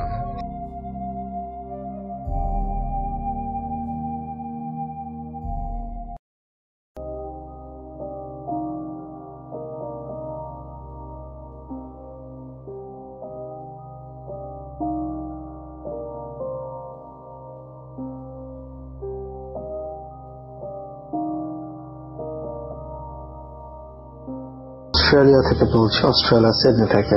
আমি এখন যে ঘটনাটি বলবো এটি রোজির কাছ থেকে শোনা। রোজি আমার বাসার অপোজিট সাইডে ওল্ড হোমে থাকে। তো আমার বাসার পাশেই আবার একটি পার্ক আছে। তো এই পার্কে যখন আমরা যাই, হাঁটাহাঁটি করি, তো তখন বিভিন্ন কথাবার্তা, বয়স্ক মানুষরা তো সারাদিন কারোর সাথে কথাবার্তা বলার সুযোগ পায় না, তো তারা একটু সুযোগ পেলে কারোর সাথে একটু কথাবার্তা বলে। এটাই হয়তো তাদের দিনের প্রথম, কারোর সাথে ভালো ব্যবহার, ভালো কথাবার্তা এরকম বলে। তো আমি এই পার্কে বসে থাকা অবস্থায় বৃদ্ধ রোজির কথা শুনেছি, তার জীবনে একটি স্ট্রেঞ্জ ঘটনা। তো সে নিজে বেশ আগ্রহ করে বলছিল এবং আমি শুনছিলাম। ঘটনাটি ঘটে রোজির সাথে। রোজির বয়স তখন 14 বছর। রোজির জন্ম আয়ারল্যান্ডে এবং এই ঘটনাটি যখন ঘটে তখন রোজি আয়ারল্যান্ডেই থাকে। তো রোজির 14তম জন্মদিনে রোজের বাবা মা রোজিকে একটি অ্যান্টিক মিরর গিফট করে। মিররটি ছিল প্রায় 2.5 থেকে 3 ফিটের মতো লম্বা এবং 1.5 ফিটের মতো পাশে। তো রোজিটি আয়নাটি পেয়ে বেশ খুশি হয়। আয়নাটি চারপাশে সোনালী রঙের ফ্রেমে বাঁধানো ছিল এবং বোঝায় যে আয়নাটি বেশ পুরনো। তো আয়নাটি যখন রোজি তার রুমে লাগায় এবং প্রথম আয়নাটির সামনে যায়, যাওয়ার পরে সে দেখে আয়নাতে তাকে অসম্ভব সুন্দর লাগছে, মানে এত সুন্দর তাকে আর কখনোই লাগে নাই। এবং এই আয়নার সামনে সে যতবারই যায় সে ততবারই নিজেকে নিজে দেখে মুগ্ধ হয়ে যায়, আমরা যেটাকে নেফারসিজম বলি।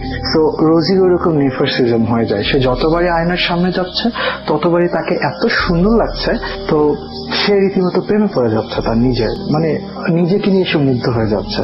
তো পরে রোজি যখন ঘরের অন্য একটি আয়নার সামনে যায় তখন দেখে তার মুখ বিভৎস লাগছে, মানে তার মুখের চামড়া খোলে খোলে পড়ছে, এইরকম টাইপের একটা কিছু লাগছে। তো অনেক বৃদ্ধ লাগছে রোজিকে, এরকম মনে হচ্ছে যেন 100-150 বছর বয়স হয়ে গেছে, তার শরীরে চামড়া ঝুলে পড়ছে, খুলে খুলে পড়ছে এরকম।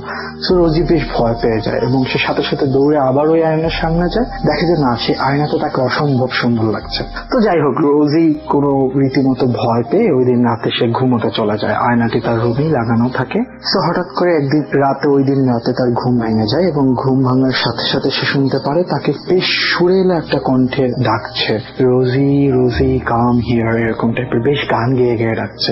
তো রোজি রীতিমতো বিমোহিত হয়ে চারপাশে তাকায় এবং তার রুমের যে প্রদীপটি থাকে, তখন তো ইলেকট্রিসিটি ছিল না তার গ্রামে, তো সে তার যে প্রদীপটি থাকে সে প্রদীপটি জ্বালায়। তো প্রদীপের আলোতে জ্বালানো আলোটা যখন আয়নার উপরে পড়ে তখন দেখে যে আয়নার উপরে অসম্ভব সুন্দরী রোজিকে দেখা যাচ্ছে। সে বুঝতে পারছে এটি সেই।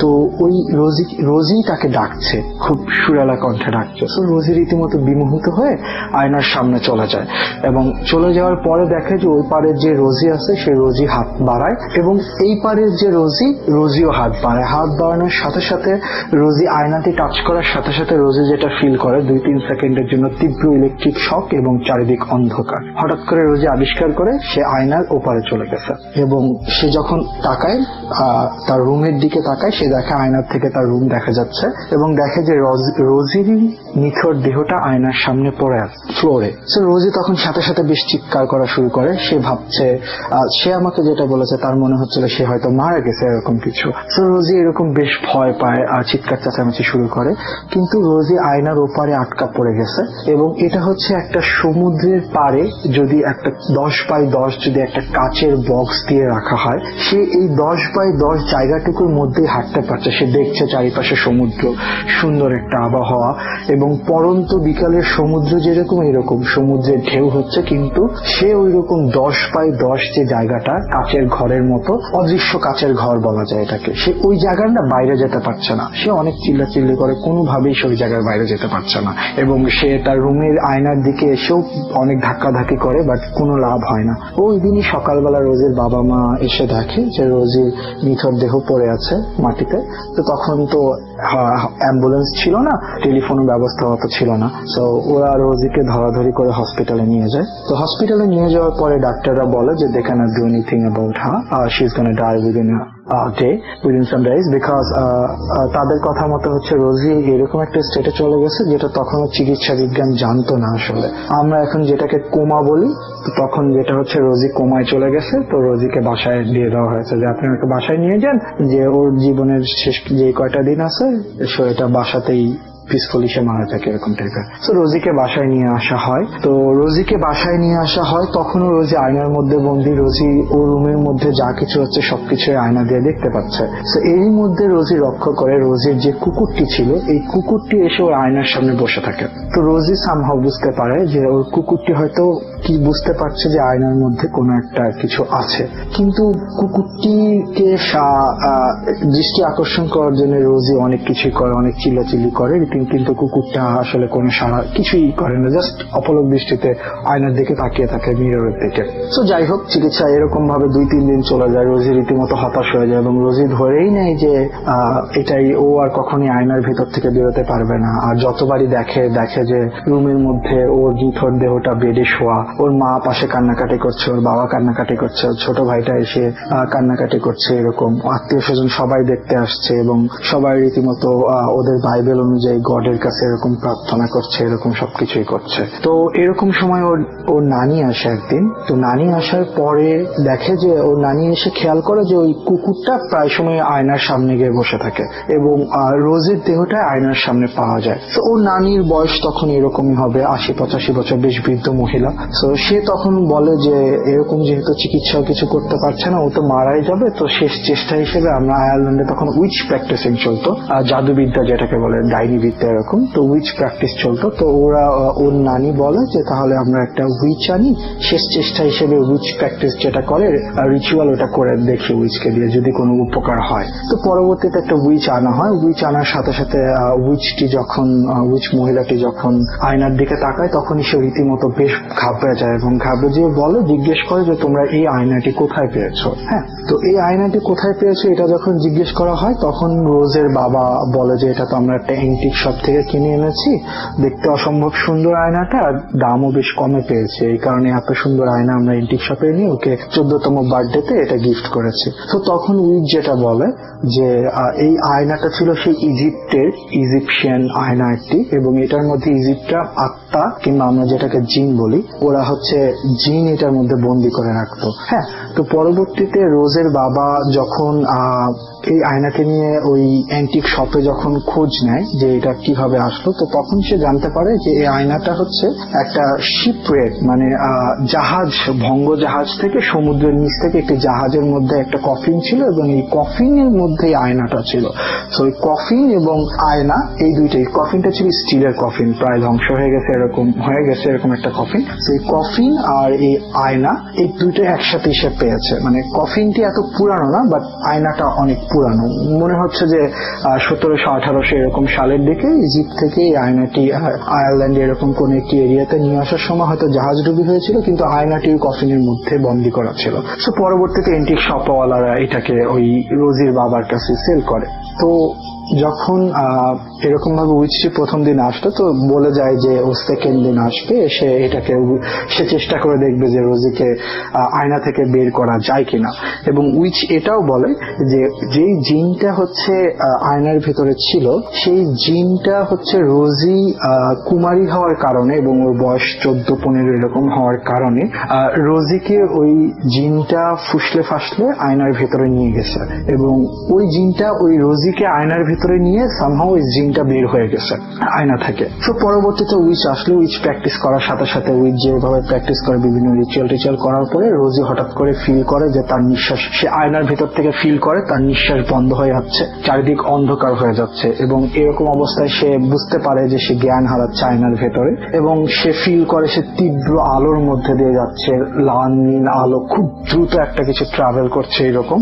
এবং পরক্ষণে সে বড় একটি নিঃশ্বাস নেয় এবং নিঃশ্বাস নেওয়ার সাথে সাথে সে ফিল করে যে রোজি তার দেহে ফিরে এসছে এবং রোজি জেগে যাওয়ার সাথে সাথে দেখে যে তার বাবা মা চারপাশে এবং উইচটা তার পায়ের কাছে বসে রিচুয়াল করছে তখনও, আর বাবা মা খুশিতে কান্নাকাটি শুরু করে দেয়। রোজিও অনেক খুশি হয়ে যায় যে এতদিন পর্যন্ত সে আয়নার মধ্যে বন্দী ছিল, সে ছাড়া পেয়ে গেছে। তো পরবর্তীতে চিকিৎসা বিজ্ঞান রোজিকে যেই সমাধান দিয়েছে, আরো পরে সে যখন ডাক্তারদের সাথে এই বিষয়ে কথা বলেছে, তার জীবনী একটা ইভেন্ট এরকম একটা ঘটনা ঘটেছিল। তো চিকিৎসা বিজ্ঞানের ডাক্তাররা যেটা বলেছে যে রোজি কোমাতে চলে গিয়েছিল এবং কোমাতে গেলে এরকম অনেক ঘটনা আছে যে কোমাতে যেই ব্যক্তি চলে যায় সেই ব্যক্তি চারিপাশে সবকিছু নিয়ে সচেতন থাকে এবং সে দেখতে পারে, বাট সে কোন একটা জায়গায় আটকা পড়ে থাকে। লাইক অনেকের ক্ষেত্রে এরকম হয়েছে যে কোমাতে চলে গেলে সে দেখে যে বিশাল বড় একটা নদীর ভিতরে সে একা একটা নৌকাতে বসে আছে, চারিপাশে অথই নদী আর কোনো কিছু নাই, সে ওই জায়গা থেকে বেরোতে পারে না, বাট সে সামহাও সবার কথাবার্তা শুনতে পারে, কেউ অনেকে দেখতে পারে যে কি হচ্ছে না হচ্ছে তার চারপাশে এরকম। সো সায়েন্স এটাকে এখনো ব্যাখ্যা দিতে পারে না যে কোমাটা আসলে কোন লেভেলে, কোমাটা আসলে কি জন্য হয় এবং কোমার মেন্টাল কোন স্টেটে চলে যায় এটা আসলে জানে না, এটা সায়েন্স এখনো অনেক চেষ্টা করছে জানার। সো রোজের সাথে এই ঘটনাটি হয়েছিল, রোজ আমার সাথে এটাই শেয়ার করেছে, আমি আপনাদের সাথে শেয়ার করলাম। আশা করি সবাই আল্লাহর অশেষ রহমতে ভালো থাকবেন।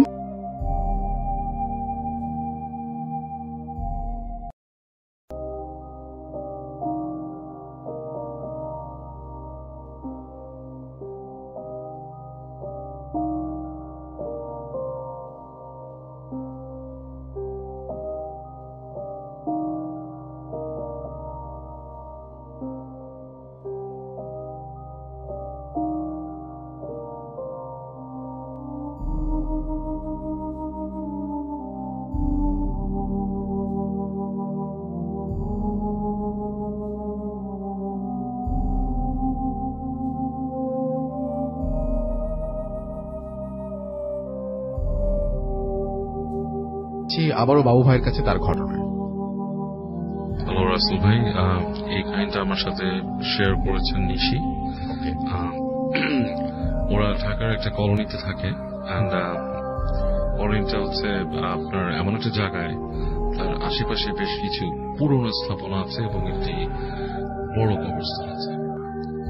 তো কাহিনীটা হচ্ছে এই কলোনিতে যখন ওরা মুভ করে আসে ফার্স্ট টাইম, তখন ওই পাশের যে কোয়ার্টারটা ওদের থাকতে দেওয়া হয়েছিল সেটা বেশ কিছুদিন মানে খালি অবস্থায় ছিল। যারা চলে গিয়েছিল তারা থাকার পরে নাকি আরেকটা ফ্যামিলি আসে এবং তারা ওখানে আপনার থাকতে পারে না আর কি, কিছু প্রবলেম ফেস করে এবং কোনো একটা কারণে সামথিং তারা কাউকে বলে না, বাট ওখান থেকে মুভ করে অন্য জায়গায় চলে যায়, তাদের অন্য জায়গায় দেওয়া হয়। তারপর অনেকদিন ভ্যাকেন্ট পড়েছিল এবং এটার এক্সকিউজেস ছিল যে ওইটার ফ্যাসিলিটিস গুলা ভালো ছিল না, অনেক পুরনো হয়ে গিয়েছে, অ্যান্ড নিডস রিনোভেশন, ভেতরে অনেক কিছু, সো এর জন্য অনেকদিন খালি পড়েছিল। যাই হোক, সো নিশির আম্মু গভর্নমেন্ট সার্ভেন্ট, তারা ওখানে আপনার মুভ করে ওঠে আর কি, ওই ফ্ল্যাটে যায় তারা। ওদের জন্য ওটাকে ঠিক করে দেওয়া হয়েছিল অনেকটাই। তো ওই ফ্ল্যাটটার ইটা হচ্ছে এমন ঠিক কর্নারে পড়েছে রাসেল ভাই, ডান দিকে গেলে ওই কবরস্থানের অংশ দেখা যায়, আর সামনে হচ্ছে ডেড এন্ড। আচ্ছা, ডেড এন্ড এই পাশে, আর যাওয়ার কোনো জায়গা নেই। আর পাশের যে ফ্ল্যাটটা ওখানের সাথে দেখা যাচ্ছে এমন ভাবেই করা যে তাদের সাথে খুব একটা কানেক্টিভিটিও নেই। তো যেহেতু ওরা নতুন গিয়েছে, সে তখন মানে এসএসসি শেষ করে গিয়েছিল, বেশ একটা ফাঁকা সময় ছিল কলেজে যাওয়ার আগ পর্যন্ত।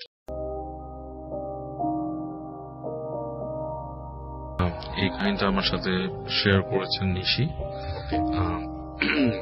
ওরা ঢাকার একটা কলোনিতে থাকে, অ্যান্ড কলোনিটা হচ্ছে আপনার এমন একটা জায়গায় তার আশেপাশে বেশ কিছু পুরনো স্থাপনা আছে এবং একটি বড় কবরস্থান আছে।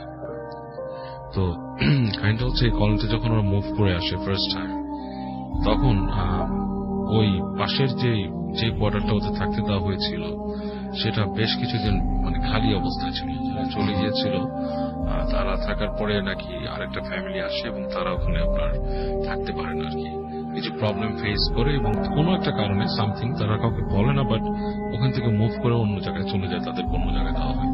তারপর অনেকদিন ভ্যাকেন্ট পড়েছিল এবং এটার এক্সকিউজেস ছিল যে ওইটার ফ্যাসিলিটিস গুলা ভালো ছিল না, অনেক পুরনো হয়ে গিয়েছে, অ্যান্ড নিডস রিনোভেশন, ভেতরে অনেক কিছু, সো এর জন্য অনেকদিন খালি পড়েছিল। যাই হোক, সো নিশির আম্মু গভর্নমেন্ট সার্ভেন্ট, তারা ওখানে আপনার মুভ করে ওঠে আর কি, ওই ফ্ল্যাটে যায় তারা। ওদের জন্য ওটাকে ঠিক করে দেওয়া হয়েছিল অনেকটাই। তো ওই ফ্ল্যাটটার ইটা হচ্ছে এমন ঠিক কর্নারে পড়েছে রাসেল ভাই, ডান দিকে গেলে ওই কবরস্থানের অংশ দেখা যায়, আর সামনে হচ্ছে ডেড এন্ড। আচ্ছা, ডেড এন্ড এই পাশে, আর যাওয়ার কোনো জায়গা নেই। আর পাশের যে ফ্ল্যাটটা ওখানের সাথে দেখা যাচ্ছে এমন ভাবেই করা যে তাদের সাথে খুব একটা কানেক্টিভিটিও নেই। তো যেহেতু ওরা নতুন গিয়েছে, সে তখন মানে এসএসসি শেষ করে গিয়েছিল, বেশ একটা ফাঁকা সময় ছিল কলেজে যাওয়ার আগ পর্যন্ত। তো বেশ একা থাকতে হতো বাসায়, কারণ ওর বাবা মার মধ্যে বাবা ছিল না আর কি, আর মা জব করতো, তো বাসায় থাকতে হতো বিশেষ টাইমটাই। তো দেখতো যে ওখানে ওর একটা ইনকিউবাস সিচুয়েশন তৈরি হয়েছে, সবার সাথে ভালো মতন মেশার সুযোগ হতো না, এবং ওই অংশটা থেকে আসতো না, খেলতেও আসতো। আচ্ছা, সন্ধ্যার পর বেশ নীরব হয়ে যেত জায়গাটা, এবং মানে কেমন যেন একটা নিস্তব্ধতা বিরাজ করতো, এবং কবরস্থানটার দিক তাকালে বেশ উদাসী একটা ভাব মনে হতো ওখানে দাঁড়ায়, এবং বেশ হুহু বাতাস চলত, একটা সময় বেশ খুব বাতাস চলত। তো যাই হোক, ওঠার পর কয়েকদিন পরের ঘটনা, একদিন দুপুরবেলা নিশি শুয়ে আছে ওখানে ওই বিষয়ের মধ্যে, বেশ ভর দুপুর। এই সময় মনে হচ্ছে যে ওদের ওই বাসার যে কিচেনটার মধ্যে শব্দ হচ্ছে, টুকটাক টুকটাক, মানে কেউ নাড়াচাড়া করছে কিছু। তো বলতেছে যে এরকম সময় কে আসবে এখানে বাসার মধ্যে নাড়াচাড়া, বাসা তো খালি, কেউ নেই। সে উঠে দৌড় দিয়ে কিচেনে যায়, দেখে কোনো শব্দ নেই, মানে পুরা নীরব, নিথর, কোনো শব্দ নেই, এবং বাসার অন্য কোথাও কোনো শব্দ নেই। তো চলে এসে এখানে বসে। বিকালবেলা বাসার থেকে বাইরে যায়, বাইরে যেয়ে হেঁটে দেখার চিন্তা করে এখানে। তো ওখানে একটু হাঁটতে হাঁটতে সামনে যে অন্য বাসার মানুষ দেখে ওকে ওর বয়সী প্রায় একটা মেয়ে ডাকে, ডেকে বলে, তোমরা ওখানে নতুন আসছো? বলে হ্যাঁ। তো বলে যে তোমরা ওখানে থাকছো কিভাবে? মানে বলে থাকছো মানে ওইটা তো অনেক মানে খুবই মানে ভয়ের একটা জায়গা, ভয়ের একটা জায়গা মানে বলে ওই ফ্ল্যাটটাতে সবসময় প্রবলেম হয়। মানে প্রবলেম হয় মানে অনেক মানুষ ভয় টয় পায়, অনেকদিন খালি পড়েছিল এবং আমরাও তো কেউ যাই না এখানে, এবং ওই বাসায় এখানে আরেকটা ফ্যামিলি আসছিল, তারাও চলে গেছে। বলে কিরকম কি হয়? বলে অনেক কিছু হয়, তোমার এগুলো ভয় দেখাতে চাই না, তোমরা আসছো সাবধানে থেকো, দোয়া টোয়া পড়ে থেকো এখানে। তো জিনিসটা তখন চিন্তা করে যে আমি যে দুপুরে শব্দ শুনছিলাম এটা কি আসলে এরকম কিছু রিলেটেড কিনা কে জানে। যাই হোক, তো ওরা ওখানে থাকতেছে কয়দিন, এবং ওর কাছে একটা ফিলিংস হতো যে রাতের বেলা বাসার সব জায়গায় কেউ হেঁটে বেড়ায় আর কি, আপনার ওই বাসার মধ্যে করিডোর যেখানে ডাইনিং স্পেসটা ওখান থেকে হাঁটে, এরকম শব্দ পেত। ওর মাকে উনি বলছে অনেক সময়, ওর আম্মা বলে যে ক্লান্ত থাকতো, উনি ভদ্রমহিলা আন্টি বলতো যে ঘুমায় যাও, এগুলা কিছু না। তো যাই হোক, এরকম থাকতে থাকতে ও কয়েকদিন পর থেকে দেখা শুরু করে যে ওদের বাসার জানালার কাছে চিল এসে বসে থাকে। দুপুরের পর একটা চিল এসে দাঁড়ায়। চিলটা কিন্তু একটা আনইউজুয়াল পাখি রাসেল ভাই, মানে কবুতর বসা, কাক বসা, চিল বেশ বড়, এবং ও দিয়ে কিন্তু ভয় পাওয়া শুরু করে চিলটাকে দেখে, কারণ চিলটা এরকম চোখ মানে তাড়ি করে দাঁড়ায় থাকে এবং ওখান থেকে উড়ে যায়। এই চিলটাকে দেখে ভয় পাওয়া শুরু করে। তো একদিন রাতের বেলা শুয়ে আছে, ওর ওই জানালার মধ্যে মনে হচ্ছে যে কেউ ঠাস করে মানে জানা ঝাপটাচ্ছে, এরকম একটা শব্দ, এবং নখের আঁচড়ের মতো শব্দ। তো বেশ ভয় পেয়ে যায়। ভয় পেয়ে যে ও চিন্তা করে আম্মুকে ডাকবে কিনা, মানে ভয় পায়। আবার চিন্তা করে যেটা কি হচ্ছে কি হচ্ছে, তো জানলার মধ্যে এরকম বাড়ি যায়, টোকা দেয়, দেখে শব্দ নেই। আবার কিছুক্ষণ পর এরকম হয়। তো একসময় সে কি করে, খুব অতিরিক্ত কিউরিয়াসিটি থেকে একটু করে জানলাটা খুলে কাটে, তো দেখা যায় বাতাস কিছুটা আসছে এবং তারপর কোনো শব্দ নেই।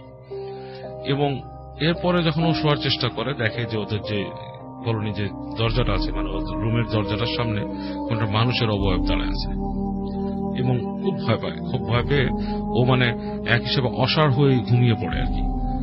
এবং ওর মাকেও বলে যে আমি এরকম, তখন ওর মাকে বলে যে আমি এরকম একটা চিল দেখি। তো সামহাও ওর আম্মু এগুলো খুব একটা কেয়ার করতো না, মানে এটা রেখে উনি আমলেই আনেন নাই। অনেকে আছে এগুলো আমলে আনে, উনি আমলেই আনেন নাই।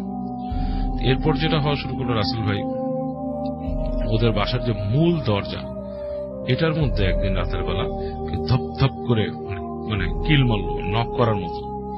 এবং এটা যখন হলো, ওর আম্মুও শুনছে, এবং ওর আম্মু উঠে যে গেট খুলে যে ওর সাথে গেট খুলে দেয়, কেউ নাই, পুরো সিঁড়ি ঘর নিস্তব্ধ, কোনো শব্দ নেই।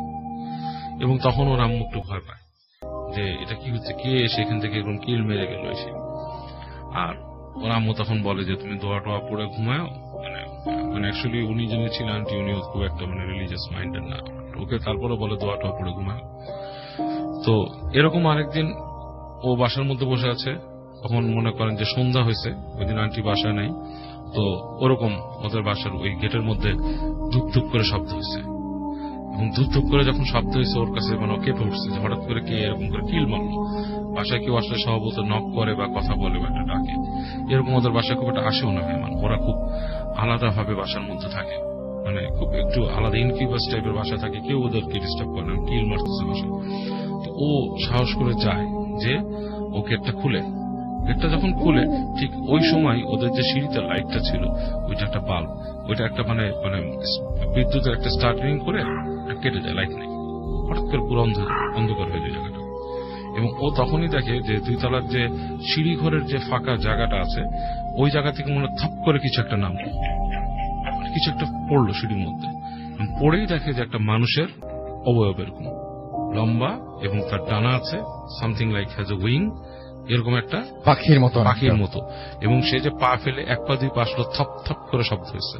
এবং এটা দেখে ও আসলে ওর মানে নিজের ইসের ভেতরেই থাকে না, লাইক ও ফেইন্ট হওয়ার মতো পড়ে যায়। ওর যখন মানে হুশ ফেরে, তখন দেখে যে ওর মুখের উপর আম্মু আছে এবং অন্য একটা ভদ্র মহিলা। বলে কি হয়েছিল, আম্মু খুব ভয় পায় যে এরকম ব্যাপার, যে সে কিছুটা বলার পরে তখন থেকে ওর একটা নতুন সিনড্রোম শুরু হয়, সে ভয় পেতে থাকে। তার শুধুই মনে হয় যখনই রুমে শুয়ে থাকতো মনে হচ্ছে কেউ একজন আসতেছে। তো ওর আম্মু ওদের বাড়ি থেকে একজন মানে দেশ থেকে একজন খালাকে নিয়ে আসে, আন্টিকে ওর সাথে রাখার ব্যবস্থা করে যাতে একলা না থাকতে পারে। তারপরও সে কখনো একা থাকতে পারতো না, সবসময় ওই বসা রাখতো। সো এরকম পয়েন্টে তখন ওর আম্মু খোঁজ খবর নেয়, ওদের অফিসের বলে কলিগকে যেরকম তো তার মধ্যে একজন বলে যে আপনার বাসায় নিশ্চয়ই কিছু হয়েছে, আপনার মেয়েকে আমরা একটু দেখবো। উনি এসে দেখেন, উনি দেখে বলে যে আপনার মেয়ের উপর তো একটা খারাপ জিনিসের নজর পড়ছে, ইটস লাইক মানে জিন আর কি, যেটা নজর পড়ছে, এবং তাকে ট্র্যাক করে আপনার এরকম রাখা উচিত না, সম্ভবত এই বাড়িটাই কোন একটা ব্যাপার আছে, এই ফ্ল্যাটের মধ্যে কোন একটা ব্যাপার আছে, এবং তাকে নিয়ে আপনার ঝাড়ফুঁক করে এবং কিছু দেয়, মানে কিছু রেমিডিজ দেয় আর কি, এবং আস্তে আস্তে হয়ে যায়। এবং ওর আম্মু তখন অ্যাপ্লাই করে বাসাটা থেকে চলে যাওয়ার জন্য। In the mean time okay already সরাই ফেলে, ওর এক আন্টির বাসা রাখে, এবং অনেকদিন পর্যন্ত সেটাতে ভুগছিল, সে প্রায় এরকম। তো এখন বড় হয়ে গেছে অনেকটাও, এবং বিয়ে হয়েছে, বিয়ের পর আস্তে ধীরে জিনিসটা অনেকটা কমে গেছে আর কি, এখন আর এতটা সে এটা ফেস করে। ওকে, থ্যাংক ইউ সো মাচ।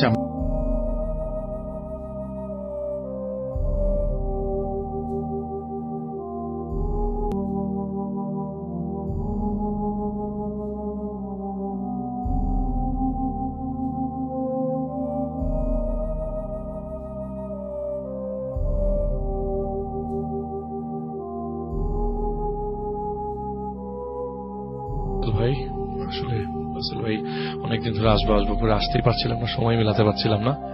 তো ধন্যবাদ সবাইকে রাত জেগে আমাদের ঘটনাগুলো মনোযোগ দিয়ে শুনবার জন্য। আজ যে ঘটনাটা শেয়ার করবো রাসেল ভাই, তাকে আমি আসলে চিনেছি আসলে কয়েকদিন আগে। আমার এক বন্ধু তাকে রেফার করে আমার কাছে নিয়ে এসছে। তো যার ঘটনা বলবো সে আবার বাংলাদেশের বাইরে, বাংলাদেশে বিভিন্ন জায়গায় মানে ঘুরে বেড়াতে পছন্দ করে। আর এই মনে করেন ফ্রেন্ড পেলো, কয়েকজন মিলে প্ল্যান করে ফেললো ঢাকার বাইরে যে টেন্ট করে থাকবে, বা মানে সারাক্ষণ ঘুরতে ফিরতে পছন্দ করে। তার পাশে ছবিও দেখলাম কিছু, হ্যাঁ আমি আপনাকে দেখালাম যে। আর তার পাশে আরেকটা জিনিস করতে ভালোবাসে, সেটা হচ্ছে যে রাসেল ভাই যে সে নর্মালি তাবলীগ করে, তো লোকজনদেরকে ইসলামের দাওয়াত দেন আর কি। তো তার সাথেই ঘটনা। তো মেইনলি আপনার রাসেল ভাই উনি আমাকে বললেন যে ঘটনাটা আসলে ঘটনা বলবো না ঠিক, উনি উৎপত্তি ঘটে হচ্ছে এই বছরের জানুয়ারি মাসে। তো জানুয়ারি মাসে আসলে সে একটা দাওয়াত রিকল করে আর কি। সে যখন তাবলীগের জামাতে গিয়েছিল ময়মনসিংহে, যেখানে একটা ছেলে খিদমতে ছিল, সে তাকে একবার ইনভাইট করেছিল যে তুমি আমার সাথে আমাদের এখানে আসো, তুমি যেহেতু টেন্ট করো, মানে হিস্ট্রি নিয়েছে, মসজিদে ছিল, গল্প যখন করেছে, কথাবার্তা যখন বলেছে, তখন জানতো যে সে বিভিন্ন জায়গায় ঘুরে বেড়াতো, বলে তুমি একদিন ময়মনসিংহে আসো আমাদের এখানে। তো উনি জানুয়ারি মাসে যায়, এবং যাওয়ার পর ওই এলাকাতে যাওয়ার পরে সেই ছেলের সাথে দেখা করে, এবং জঙ্গল টাইপের একটা জায়গায় টেন্ট করে আর কি, তার ফ্রেন্ডরা মিলে যখন যায়। যাবার পর তো রাসেল ভাই তার ফ্রেন্ড কয়েকজন মিলে বেড়ে গিয়েছিল, আর একজন বাজারে গিয়েছিল। তো সে প্ল্যান করে যে ঘুরে বেড়াই, আর ছবি তুলতে পছন্দ করে, নেচারের ছবি তুলতে পছন্দ করে। তো আসরের ওয়াক্তে বের হয়, তো বের হয়ে সময় অতিবাহিত হতে হতে মাগরিবের ওয়াক্ত হয়ে যায়। আচ্ছা, তো মাগরিবের ওয়াক্ত হওয়ার পরে তো বলছে যে মসজিদ কোথায়, যে ছেলেটাকে বলছে, সে ছেলেটা আবার তার সাথে ছিল, জিজ্ঞেস করে যে মসজিদ কোথায়। তো ছেলেটা বলে যে চলেন, সামনেই মসজিদ আছে, মাগরিবের ওয়াক্ত হয়ে গেছে, এখনই আজান দিবে, আগাতে থাকি। তো এর মধ্যে যেতে যেতে আজান ভেসে আসে কানের মধ্যে। কিছু কিছু আজান মসজিদের মাইকের, আবার কিছু কিছু আজানের শব্দ পাওয়া যায় যে খালি মুখের আজান। আচ্ছা, তো রাস্তা দিয়ে যাওয়ার সময় হঠাৎ করে হাতের ডান দিকে একটা ঘরের দিকে স্বাক্ষরের চোখ পড়ে আর কি। স্বাক্ষর বলছে আমার বয়সে প্রায় সমানই। তো চোখ পড়ার পরে দেখে যে ওই ঘরটা তালা দেওয়া মিনস উইথ সেন্স সে সামনে যায়, তো মনে হচ্ছিল যে দূর থেকে একটা মসজিদের মতোই। তো কাছে যাওয়ার পর, কারণ উনি ডিটেক্ট করে হচ্ছে যে ওই ঘরটার পাশ সামনে একদম ফ্রন্টে একটা নামাজের সময়সূচি টাইপের একটা জিনিস বাইরে ঝোলানো। তো সে কাছে যায়, কাছে যাওয়ার পরে দেখতে পায় যে নামাজের সময়সূচিগুলোর যে মানে লেখাগুলো সব আরবিক লেখা, আরবিতে লেখা। ইভেন উপরে নর্মালি অনেক মসজিদে দেখা যায় নামাজের সময়সূচি লেখা আছে, কিন্তু জিনিসগুলো হরফগুলো আরবিতে, কিন্তু এখানে সবকিছুই আরবিতে। আচ্ছা, তো উনি একটু অবাক হয়ে যায় যে আসলে কি, এখন মাগরিবের ওয়াক্ত হয়ে গেছে, আজান দিবে, মানুষজন দেখছি না মসজিদে, এটা তো মসজিদই মনে হচ্ছে, কারণ এখানে ওয়াক্তের সময়সূচি আছে। সবচেয়ে আশ্চর্য বিষয় হচ্ছে রাসেল ভাই, এই ওয়াক্ত গুলোর যে সময়গুলো এরকম যে জোহরের ওয়াক্ত 4টার দিকে দেওয়া, আসর মানে মনে হচ্ছে শুরুর দিকে প্রথমটা জোহরের ওয়াক্ত, মনে হচ্ছে প্রথমটা জোহরের ওয়াক্ত 4টার দিকে, পরেরটা 6টার দিকে, এরকম করে নর্মাল টাইম থেকে 2-3 ঘন্টা আগানো, আবার 1-2 ঘন্টা পেছনে। আচ্ছা, খুব অবাক হয়ে যায়। আর মোস্টলি অবাক হয়ে হচ্ছে যে এটা মসজিদ, এখানে মাগরিবের ওয়াক্ত হয়ে গেছে, মানুষজন থাকবে অথবা কেউ আসবে নামাজ পড়বার জন্য, কিন্তু বাইরে দিয়ে তালা দেওয়া। ওই ছেলেটাকে ডাকে, ওই ছেলেটা অনেকটা আগে এগিয়ে যায় আর কি। ও খেয়াল করে না, কারণ এই মসজিদের এই রুমটার মানে ঘরটার কাছে চলে যাওয়ার কারণে। তো ছেলেটাকে ডাকে, বলে যে এইখানে এটা তো মসজিদ, এখানেই পড়ে ফেলি, আবার সামনে যাবো কেন? তো ছেলেটা বলে না ভাই, আমরা সামনের মসজিদে পড়ি। বলে যে এখানেই পড়ি, এখানে তো পড়াই যাবে, এই মসজিদে তো পড়াই যাবে, আবার সামনে যাবো কেন কষ্ট করে, এত দূর হাঁটছে এখন আবার হাঁটবো। আচ্ছা। বলে না ভাইয়া, এখানেই পড়ি, এখানেই আরাম করে পড়ে ফেলতে পারবো। বলে না আপনি সামনে একটা ভালো মসজিদ আছে ভাই, এখানে তো মানুষ কম হয়, জামাতে যত বেশি মানুষ হয় তত বেশি। তো সে ওই ছেলেটার সাথে হাঁটা ধরে এবং মসজিদে গিয়ে নামাজ পড়ে মানে ওই হেরে যায় আর কি ছেলেটার কাছে। পরে ছেলেটা জিজ্ঞাসা করে, আচ্ছা আপনি তো আমাকে এই জায়গাতে নিয়ে আসলেন, তো আপনি এত ইতস্তত বোধ করছিলেন কেন আমাকে কথাগুলো বলার সময়? এতটা মানে আপনার ভয় লাগছিল কেন যেখানে পড়া যাবে না বা কিছু? এটা তো মসজিদই। তো তখন সেটা বললো যে আসলে ভাইয়া, এইখানে আসলে একটা ঘটনা আছে, ঘটনাটা কিভাবে শেয়ার করি। এই ঘটনার কারণেই অনেকে এই মসজিদে নামাজ পড়ে না। তো নামাজ কেন পড়ে না সেটার জন্য আমার একটা ঘটনা আপনাকে বলতে হবে। যে ছেলেটা তার সাথে ছিল, সেই ছেলেটার ঘটনা বলছি রাসেল ভাইয়া। সেই ছেলেটার ডিরেক্ট ঘটনার দিন যাই। সেদিন একটা বন্ধুর বাসায় দাওয়াত ছিল, তো 2010-এর ঘটনা। তো বন্ধুর বাসায় দাওয়াত মানে শেষ করবার পর বাসায় রওনা দেয়। বাসায় যখন কাছাকাছি চলে আসে, মনে করেন রাসেল ভাই আপনার ঘর বাসার 10 থেকে 20 স্টেপ সামনে আপনার বাড়ি। ওই ডিস্টেন্সে যাওয়ার পর দেখে তার বাসার সামনে মস্ত বড় একটা মসজিদ, বিশাল বড় গম্বুজ, মসজিদের উপরে বিশাল বড় গম্বুজ, এত বড় মসজিদ। তো বারবার চিন্তা করতে থাকে, আমি কি ঠিক জায়গায় আসলাম? আর এরকম হওয়ার কথা না, আমি তো আমার বাড়ি চিনি, পাশে যে নারকেল গাছ আছে দুটা, একদম হুবহু এটা তোর বাড়ির জায়গায়। তো এই মসজিদ আসলো কিভাবে? ওর কাছে সব অ্যাবনরমাল লাগতে থাকে। আর এই রাসেল ভাই আপনাকে বলেছিলাম যে ছেলেটা তাবলিগ করতো, ওই এলাকাতে অনেক গারো মানুষদের ওনারা মুসলমান করেছে। ওনাদের যে রেস্ট আছে, মানে ওরা যে তাবলিগ করে অনেক আগের থেকেই যেত মসজিদ ওই জায়গায়, তো অনেক মানুষ ওরা মুসলমান হয়েছে আর কি। তো এই যে ছেলেটার কথা বলছি, সেই ছেলেটা পুরো ফুল ফ্যামিলি মুসলমান অনেক আগের থেকে। তো বাসার সামনে মসজিদ দেখে ওই ছেলেটা খুব অবাক হয়ে যায়, এত বড় গম্বুজ, আজান ভেসে আসছে রাসেল ভাই, রাত তখন 12টা বাজে। এই আজানের সাউন্ড একদম অস্পষ্ট, আজান আপনি প্রপারলি শুনবেন না, এরকম আজান। আচ্ছা, বলে আমি খুব অবাক হয়ে যে আজানের সাউন্ডটা স্পষ্ট না। তো আমি ভাবলাম যে আমি তো অত বেশি সূরা পারি না, আমি সূরা ইখলাস পড়া শুরু করি। তো সূরা ইখলাস পড়বার সাথে সাথে মসজিদ থেকে একটা মৌলভী বেরিয়ে আসে। আচ্ছা, অনেক লম্বা একজন মৌলভী, অনেক বড় দাড়ি, কোমর ছাড়িয়ে যায় এরকম লম্বা একজন দাড়িওয়ালা একটা মৌলভী এসে বলে যে ফজরের ওয়াক্ত হয়ে গেছে, নামাজ পড়তে আসো। আমি খুব অবাক হয়ে যাই। আমি বললাম, চাচা ফজরের ওয়াক্ত কিভাবে হয়, এখন তো 12টা বাজে। বলে যে ফজরের ওয়াক্ত হয়ে গেছে, নামাজ পড়তে আসো। এরপরে সে আর কোনো কথা বলেনি, সে মসজিদের ভিতরে ঢুকে যায়। আর যাওয়ার পথে বলে যে ডান দিকে অজুখানা আছে, অজু করে নাও। তো সে অজুখানায় যায় এবং অজুখানায় বসতেই, এত সুন্দর অজুখানা, এত সুন্দর সিস্টেম, বসতেই পানি অটোমেটিক কল থেকে পড়া শুরু করে। আমি অজু করি এবং আমার কাছে মনে হচ্ছে যে, সে বলছিল যে আমার কাছে মনে হচ্ছে যে নামাজই পড়বো। এটা একদমই নর্মাল কোনো ঘটনা না, এটা পুরাটাই অবনর্মাল ঘটনা। নামাজ যেহেতু পড়বো, আল্লাহকেই ডাকবো, আল্লাহ তো আমার সাথে আছে, ইনশাল্লাহ কোনো সমস্যা হবে না। সে তো নিজেও তাবলিগ করে, ছেলেটার কথা বলছি। তো সে মসজিদে ঢোকার পর নর্মালি আমরা মসজিদে যারা যাই, মসজিদে ঢোকার পর দেখি যে অনেকে সুন্নত পড়ছে বা অনেকে বসে আছে। তো উনি মসজিদে ঢোকার পর দেখে যে আসলেই তো অনেকে বসে আছে, অনেকে সুন্নত পড়ছে। এত লম্বা মসজিদ, এত বড় বাড়ি তো ওদের বাসাটা না, এত বড় জায়গা না। তো সে বলে জায়গাতে হাইয়েস্ট 2 কাঠা 2.5 কাঠা জায়গা হবে, কিন্তু এত বড় মসজিদ, এটা তো এক প্রান্ত থেকে এক প্রান্ত দেখা যাচ্ছে না। তো সে কি করে একটা জায়গায় দাঁড়ায় এবং দাঁড়ানোর পরে নামাজের পরে বলে কি, এত বড় মসজিদে পুরো ভর্তি মানুষ, আমি নামাজ পড়ি। এবং সে বলে যে আমি সর্বশেষ কাতারে নামাজ পড়ি। ফরজ নামাজ শেষ করে সে বের হয় এবং সে নামাজ পড়ার সময় আল্লাহ করতে করতেই নামাজ পড়ে। আমি কোথায় ঢুকলাম, নামাজ পড়তে হচ্ছে কিছু বুঝতে পারি, বাইরে কি দুনিয়া আর আমি ভিতরে কি অবস্থায় আছি। সে খুব অবাক হয়ে যায়, বলে যে ওর হার্টবিট মনে হয়, ওর বলে যে আমার হার্টবিট বেড়ে অনেকটু হয়ে গেছে এবং যে কোনো মুহূর্তে আমি মানে পড়ে যাবো, এরকম অবস্থা। তো সে নামাজ শেষ করে এবং আস্তে করে হাতে অল্প করে আস্তে আস্তে হেঁটে হেঁটে হেঁটে হেঁটে পিছনে বেরিয়ে এক দৌড় দিয়ে বেরিয়ে যায়। মসজিদ থেকে বেরিয়ে মসজিদের দিকে তাকিয়ে দেখে এটা তার বাড়ি। নামাজ শেষ হওয়ার পর মসজিদ থেকে বেরিয়ে দেখে যে তার বাড়ি। তো তার বাড়ির যে নিচ তালা, মানে নিচ যে তালাটা ছিল, সেখান থেকে জাস্ট মিনিট 10 মধ্যে, 10 সেকেন্ডের মধ্যে 1000টা বিড়াল বেরোলো। দর করে বিড়াল বেরোচ্ছে, মানে থামানো যাচ্ছে না, এত বিড়াল বেরোচ্ছে। তো সে এক দৌড়ে সে ফ্রেন্ডের বাসায় চলে যায়, যে ফ্রেন্ডের বাসা থেকে সে এসছে। পরের দিন সকালবেলা বাসায় যায় এবং বলে যে আমি গতকালকে যখন বাসায় আসি, এরকম ভাষাটার মধ্যে আমি দেখি যেটা আমাদের বাড়ি না, আমি কোথায় আসলাম, একটা মসজিদের সামনে আসি।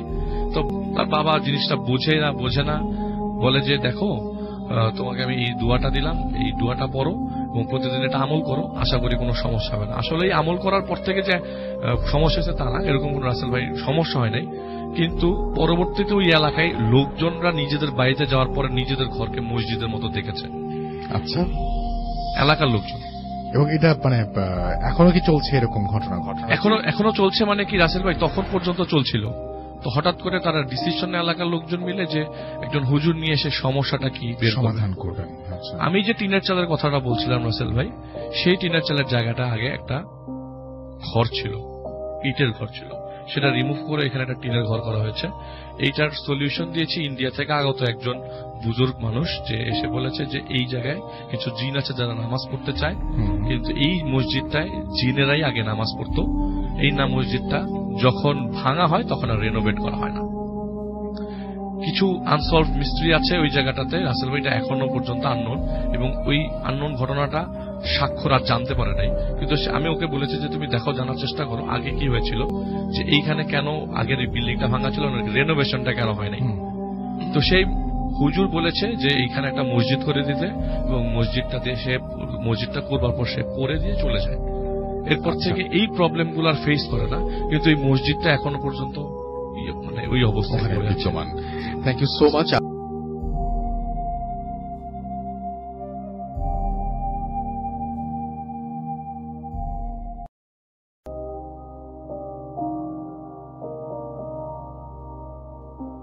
থেকে ইয়াস, বলুন আপনার ঘটনা। আমার ঘটনাটি আমার আব্বুর সাথে। আচ্ছা, তো আমি সোজাসুজি ঘটনা। জি প্লিজ। আমার আব্বু আজ থেকে 20-22 বছর আগে কুমিল্লা একজন মহিলা ম্যাজিস্ট্রেটের কার চালাতো আর কি, ড্রাইভ করতো।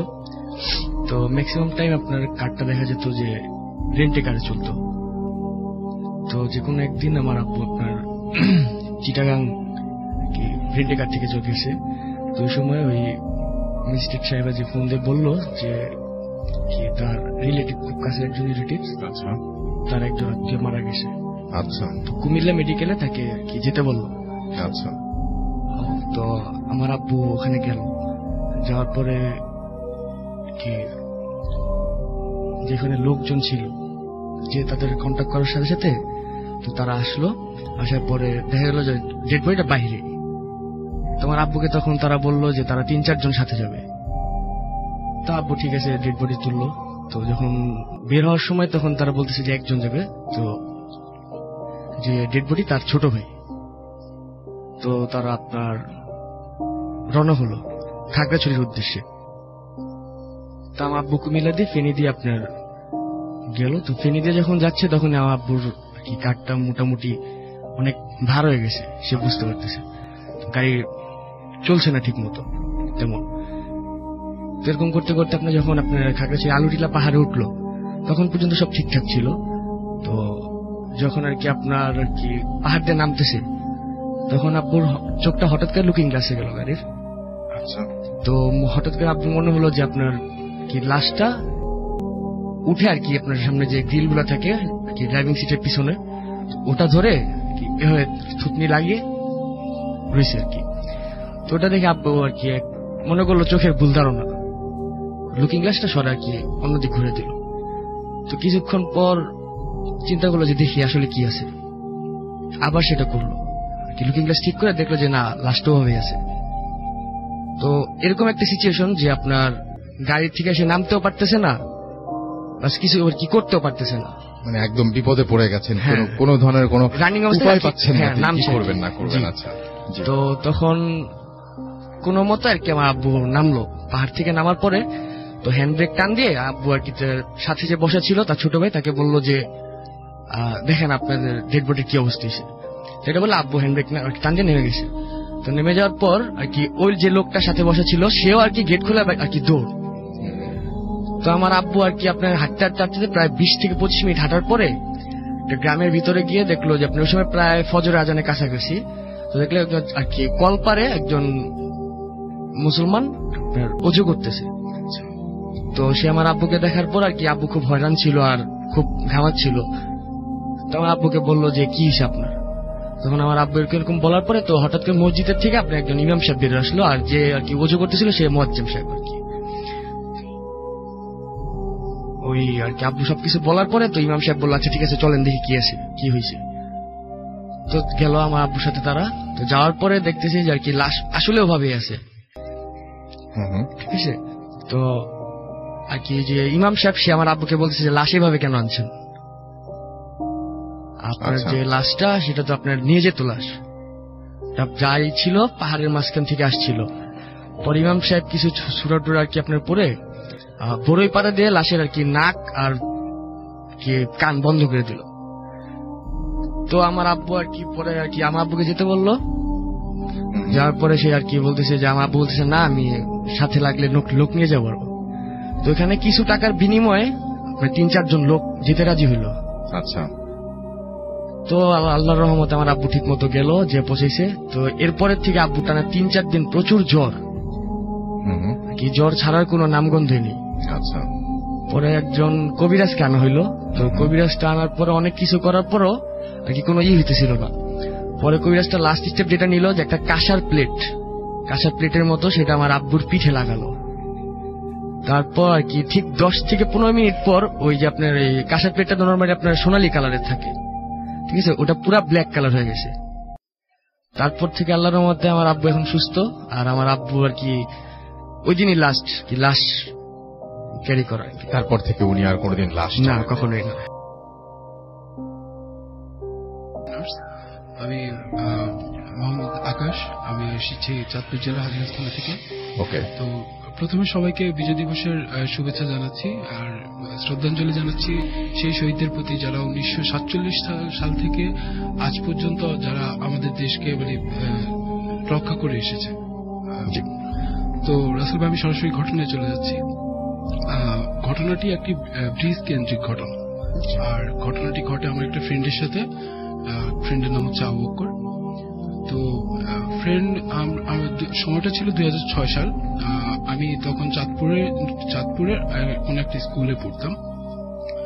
তো আমরা ম্যাচে থাকতাম আর ওই সাথে আমার ফ্রেন্ডও ছিল। তো ঘটনার দিন রাত 11টার দিকে সে আমাদের কিছু না বলেই সে চলে যায়, সাইকেল নিয়ে বের হয়ে যায়। তো তারপর সে ঘটনা যেভাবে বলে আমি ঠিক সেভাবে বলছি। তো সাইকেল নিয়ে সে চলে যায় আমাদের স্কুলের হোস্টেলে। সেখান থেকে একটা নোট নিয়ে সে বাসার দিকে চলে আসবে। এই সময়টা সে রাসেল ভাই ভুলবশত বলেন আর রাস্তা হারিয়ে বলেন সে চলে গেছে ওই ব্রিজটার পাশে। তো ব্রিজটার আমি একটু ছোট্ট বর্ণনা দিয়ে নিই। ব্রিজটা তখন নতুন হয়েছিল, চাঁদপুর পুরান বাজার আর নতুন বাজার সংযুক্ত ব্রিজ। আর ব্রিজটার পাশে চাঁদপুর সদর হসপিটাল, আর তার সামনে ঈদগাহ মাঠ। তো সে ভুলবশত সেই মাঠে মানে ব্রিজটার পাশেই চলে যায়। যাওয়ার পরে সে ওইখানে বলে যে এখানে চলে আসছে, যেহেতু এখানে কিছুটা আমি সময় কাটাই। তো সে ব্রিজে যেহেতু সরাসরি নতুন ব্রিজ সরাসরি উঠে যায় না, সে সাইকেলটাকে গাছের সাথে তালা লাগিয়ে সে ব্রিজের যে ঢালু থাকে সেই ঢালু দিয়ে উপরে উঠে যায়, ব্রিজের উপরে উঠে যায়। উঠে যাওয়ার পরে সে এখানে অনেকক্ষণ সময় কাটাতে লাগলো। কতক্ষণ সময় কাটিয়েছে সে ঠিক বলতে পারবে না। তারপরে একটা সাডেন টাইম সে দেখতে পেল যে নতুন বাজার থেকে একটা কালো মাইক্রো আসছে। তো সে ভাবলো যে ব্রিজে সাইকেল উঠে যায় না, রিক্সা উঠে যায় না, তারা মাইক্রো নিয়ে আসলো কিভাবে।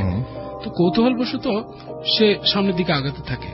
এমন সময় দেখে যে মাইক্রো থেকে 6 থেকে 7 জন লোক নেমেছে, সাথে একটা ছোট্ট বাচ্চা। তো সে তো ভাবলো যে কি হচ্ছে এখানে, আমি যাই একটু দেখি তারা কিভাবে আসলো। তো যাওয়ার সাথে সাথে ও দেখলো যে লোকগুলা হঠাৎ করে ছেলেটাকে জবাই করে নদীতে ফেলে দেয় ব্রিজের উপর থেকে। এইটা দেখার পরে সে অবাক হয়ে যায় যে কি হইল ব্যাপারটা। সে দৌড়ে যাওয়ার আগেই হচ্ছে লোকগুলা ওই মাইক্রোটা নিয়ে পুরান বাজারের দিকে চলে যায়। নতুন বাজার থেকে আসছে তো পুরান বাজারের দিকে চলে যায়। যাওয়ার পরে ও ওইখানে দেখতে পারে যে রক্ত একদম পুরো জায়গাটা লাল হয়ে আছে।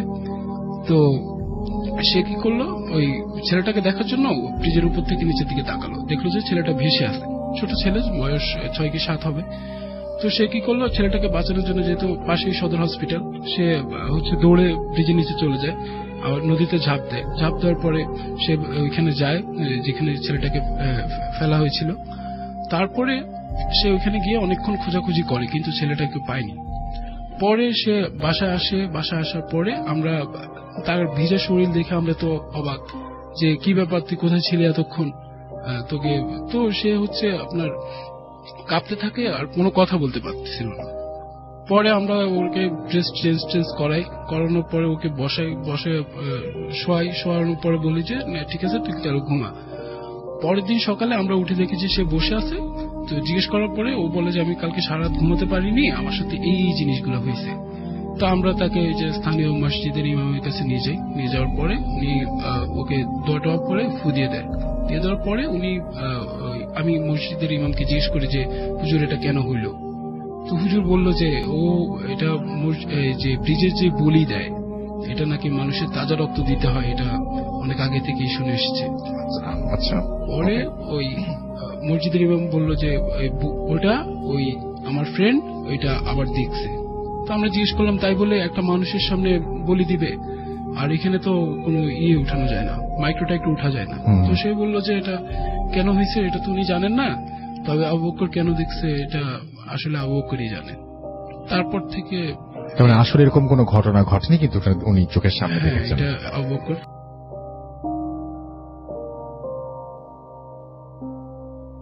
একটু জোরে বলতে হবে। থ্যাংক ইউ রাসেল ভাই।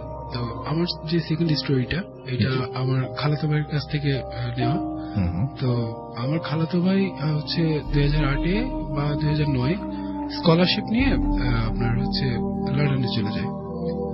যাওয়ার পরে সেখানে ভাইয়ের সাথে ভাইয়ের একটা ফ্রেন্ড যায়, ওর নাম হচ্ছে রবিন। তো ভাইয়েরা লন্ডনে গ্রিনউইচে একটা বাসা ভাড়া নিয়েছিল। তো দুজন থাকতো একসাথে। থাকার পরে মাসখানিক পরে ভাইয়াদের ভার্সিটির একটা বিদেশি ফ্রেন্ড উঠে, নাম তার হচ্ছে জর্জ মিশেল। তো ঘটনাটি এই জর্জ মিশেলকে নিয়ে। তো জর্জ মিশেল হচ্ছে একটা পিজা ডেলিভারি বয় ছিল, সে পিজা ডেলিভারি করত। তো ঘটনার দিন মিশেল হচ্ছে পিজার ডেলিভারি করতে বেরিয়ে যায়। তো যেহেতু অন টাইমে ডেলিভারি করতে হয়, তো মিশেল তাড়াতাড়ি সময় মেনটেন করেই তাড়াতাড়ি হচ্ছে ডেলিভারি করতে থাকে। তো লাস্ট একটা পিজ্জা ছিল, সেটা ফ্যামিলি সাইজের একটা পিজ্জা। এটা ওর করতে হবে, ডেলিভারি করতে হবে লন্ডনের গ্রিনউইচের আপনার হচ্ছে টাওয়ার হেলমেটসের পাশে কোনো একটা বাড়িতে। টাওয়ার হেলমেটসে যাইতে হইলে আপনার লন্ডনের যে টেমস নদী আছে পূর্ব লন্ডনে, ওইটার নিচ দিয়ে হচ্ছে একটা টানেল গেছে, সেটাকে বলে গ্রিনউইচ টানেল।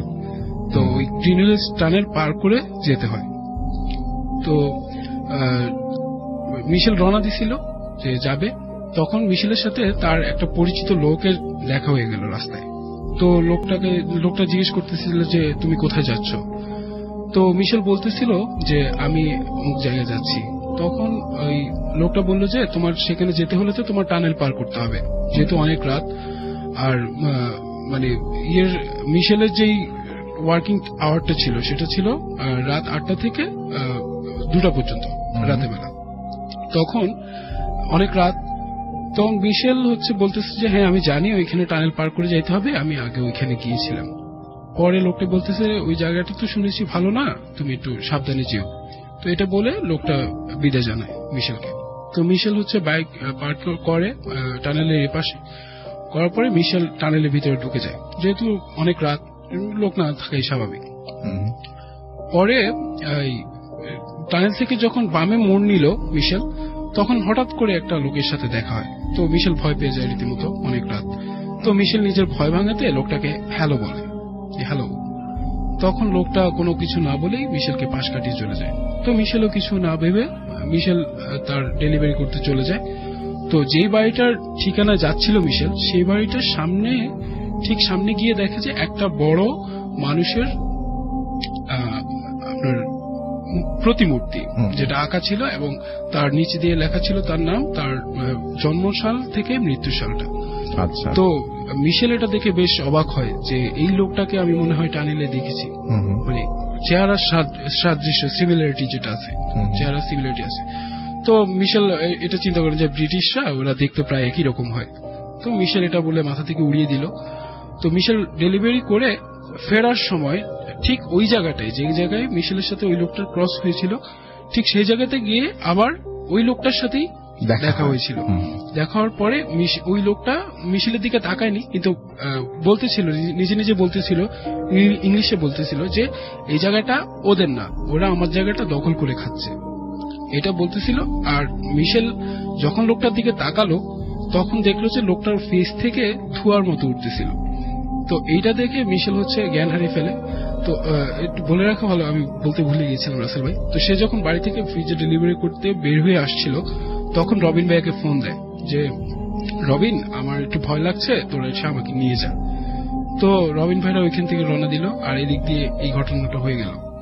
পরে রবিন ভাইরা আসলো, আসার পরে মানে রবিন ভাই আর আমার খালাতো ভাই আসলো এখানে টানেলের কাছে। আসার পরে দেখলো যে ওর ফোনে আনরিচেবল আসতেছে, ওর ফোন মিশেলের। পরে ওরা টানেলের ভিতরে ঢুকে যায়। ঢুকার পরে ওই মোড়ে গিয়ে দেখে যে মিশেল পড়ে আছে। তো মিশেলকে ওরা স্থানীয় পাশের হসপিটালে নিয়ে যায়। তো 6 দিন মিশেলের কোনো জ্ঞান ফিরেনি।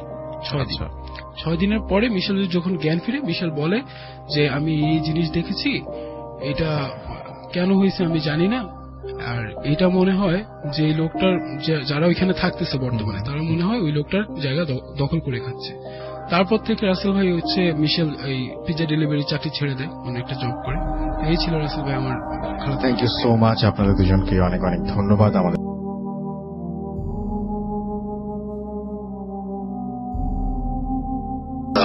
আপনাকে আর জিজ্ঞেস করলাম না আপনি কেমন আছেন। আশা করি আল্লাহর অশেষ মেহেরবানি ভালো আছেন।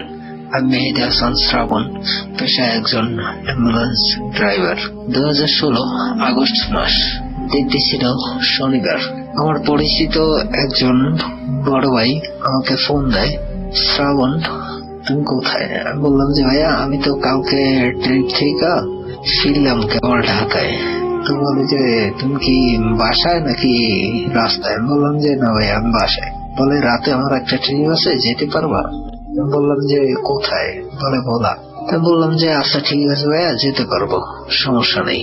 বলে ওরা 21,000 কিংবা 22,000 টাকা ভাড়া দিতে পারে, আর বকশিস যা দেয়। তো আমি বললাম আচ্ছা ঠিক আছে ভাইয়া, আপনি পার্টিকে আমার নাম্বারটা দিয়ে দিয়েন, ওরা যেন আমার সাথে ফোনে কন্ট্যাক্ট করে। তো আলামিন ভাই বললো যে আচ্ছা ঠিক আছে আমি নাম্বার দিয়ে দিচ্ছি, তোমার সাথে ফোনে কন্ট্যাক্ট করবে। তো এই সুযোগে রাসেল ভাই আমি একটু ঘুমায় নিই। ঘুমানোর পরে ফ্রেশ হয়ে ঘুমাইছিলাম। দুপুর 2টা বাজে আমার মোবাইলে একটা ফোন আসে অন্য নাম্বার থেকে। তার ফোনটা রিসিভ করতে সালাম দিলাম। ওরা বলে যে আপনি কি শ্রাবণ? হ্যাঁ আমি শ্রাবণ। বলে আলামিন আপনার নাম্বারটা দিয়েছে, আপনি গাড়ি নিয়ে সন্ধ্যা 7টার ভিতরে ঢাকা মেডিকেলে চলে আসেন। তো যেহেতু রাসেল ভাই আমার গাড়িটা মিরপুরের, তো 7টার ভিতরে আমি 5টায় রওনা দিলাম। 6:15 গিয়ে ওইখানে পৌঁছাইলাম। পৌঁছানোর পরে আরেকটা কথা বলে রাখি যে আমরা অ্যাম্বুলেন্সের সচরাচর 2 জন ড্রাইভার থাকি। তো আমার সাথে যে ড্রাইভারটা, আমরা আগের দিন বগুড়া ট্রিপে ঘুরে আসি। তো উনি ওই দিন সকালে গ্রামে চলে যায়, ওনার গ্রামের বাড়ি খুলনা। যাই হোক, তো ওনারা আমাকে, আমি যখন ঢাকা মেডিকেলে, তখন ওনারা আমাকে ফোন দিল 7:30টায়। 7:30টায় যখন ফোন দিল, বললো যে আপনি কোথায়? গাড়ি নিয়ে গেটের সামনে চলে আসেন। তো আমি গেটের সামনে যথারীতি চলে গেলাম। এর আগে আমি একটা কাজ করছিলাম, সেটা এটা যে যেহেতু এত লং এর পথ আমি একা যাব, রাসেল ভাই যেহেতু শহরে থাকেন তাহলে বুঝতে পারবেন যে হসপিটালের সামনে হয়তো অনেক ধরনের বেকার লোকজন পাওয়া যায়। তো আমি একটা পিচ্চিকে পাইছিলাম, ওর বয়সটা মেবি 30 কি 40 ইয়ার হবে। তো ও পরে আমি বললাম যে আমার সাথে যাবি? তো বললো যে কোথায়? আমি বললাম যে বলা যেমন ট্রিপে যাবি কিনা। তো বলে যে ঠিক আছে যাবো, সমস্যা নেই। 8:30টার দিকে ওনারা গাড়ি নিয়ে যেতে বললো, গাড়ি নিয়ে গেলাম। এরপরে ওনাদের ডেড বডি উঠালো, আমরা 8:15-তে রওনা দিলাম। তো আমার ইচ্ছা ছিল এটাই যে আমি আসলে মাও ঘুরে যাব, কিন্তু ওনাদের একটা পার্সন গাবতলীতে থাকার কারণে আমার গাবতলী ঘুরে আসতে হয়, অর্থাৎ আমার আরিসা ফেরি দিয়ে যেতে হবে। যাই হোক, তো আমি গাবতলী আসি। গাবতলী আসার পর ওনাদের ওই পার্সনকে গাড়িতে নেই, আর পথে জিজ্ঞেস করছিলাম ওনাদের কাছে যে লোকটা কিভাবে মারা যায়। তো ওনারা বলছিল যে সুইসাইড, আর যিনি বলছিলেন উনি হচ্ছে ওই মেয়ের ভাই। যাই হোক, তো যখন রাত 10টা কিংবা 10:10 বাজে তখন আমরা আরিসা ফেরিতে ঠিক 11:30টার দিকে ফেরি থেকে উঠি। ফেরি থেকে উঠা গাড়ি চালাইতেছি। তো ফেরি থেকে ওঠার পরে আমার কেমন যেন লাগতেছিল, ভাইয়া আমি কি বলবো, 80 ওভার গাড়ি চালাইতেছি, কিন্তু আমার মনে হইতেছে 40 গাড়ি চালানো। যে হোক, এগুলো কিছু মনে করি না, আমরা সচরাচর এগুলো আমাদের সাথে হয়ে থাকে। যখন রাত 2:45 কিংবা 1:30 বাজে তখন আনুমানিক বাইপাসে 2-3টা দম দিয়ে আমার গাড়িটা বন্ধ হয়ে যায়। বন্ধ হওয়ার পরে মনে করলাম অয়েল শেষ। তারপরে আমার পিচ্ছিকে বললাম যে পিছনে গ্লানে 5 লিটার অয়েল রাখা আছে, তেলটা একটু বইরে দে। তো বললো আচ্ছা ঠিক আছে ভাইয়া। ব্যাক বনেট খুলে দিলাম, ওরা গাড়ির গেট খুলে হয়তো প্রকৃতির ডাকে সারা দিতে নামে গেছিল, কিন্তু ও পিচ্ছি পিছনে যেতেই আমাকে ডাক দিল, ভাইয়া এদিকে আসেন। আমি গেট খুলে লাফ দিয়ে চলে গেলাম। কি হয়েছে? চুপচুপ একটা শব্দ পাচ্ছেন রাসেল ভাই? আমি ক্লিয়ার কানে শুনতেছি, মেবি কে যেন চুকচুক করে মজা করে কি যেন খাচ্ছে। আমি আর দেরি করলাম না, গ্লানের মুখ খুলে কিছু অয়েল ছিটিয়ে দিলাম। শব্দ থেমে গেল। আমি ওরে গিয়ে বললাম তুই গাড়ির ভিতরে গিয়ে বস। আমি ওকে কিছু বুঝতে দিলাম। তারপরে ও গাড়ির ভিতরে গিয়ে বসে, আমি গাড়িতে অয়েল নেই। 3বার চেষ্টা করে সেলফ মারার পরেও আমার গাড়ি স্টার্ট হয় না। তো আমি ওনাদেরকে বললাম যে আসলে ধাক্কা দিয়ে স্টার্ট করতে হবে, এছাড়া কিছু করার নেই। কিন্তু ভাইয়া যেহেতু অটো গাড়ি, তো ধাক্কা দিয়ে স্টার্ট করা সম্ভব হয় না। এরপরে যাই হোক, অনেক কষ্টে সেলফে আমি স্টার্ট করলাম। সামনে গিয়ে যখন পাম্পে ঢুকলাম তেল নিব, আমি বললাম যে পিছিয়ে বললাম টাঙ্কি ফুল করতে বলো। তো টাঙ্কি ফুল করলো, আর আমি স্টার্টিং এ বসা ছিলাম স্টার্টিং সিটে। আর যখন আমি বিল দিতে নামিয়ে যাবো, কারণ গাড়ির ভিতর থেকে টাকা গুছাইতেছিলাম, বিল দিতে নামিয়ে গেলাম ডাইন সিটটা। নাইমে গাড়ির পিছন দিয়ে যাচ্ছি, দেখছি গাড়ির পিছন থেকে রক্ত পড়তেছে। তো আমি অবাক, আর ভাবলাম যে পোস্টমর্টম করা লাশ, রক্ত পড়তেও পারে, স্বাভাবিক কিছু না। বিল পেমেন্ট করে আসলাম, গাড়ি চালাইতেছি। আর জিজ্ঞেস করলাম যে আপনারা কিভাবে ডেড বডি নিলেন, রক্ত বের হচ্ছে?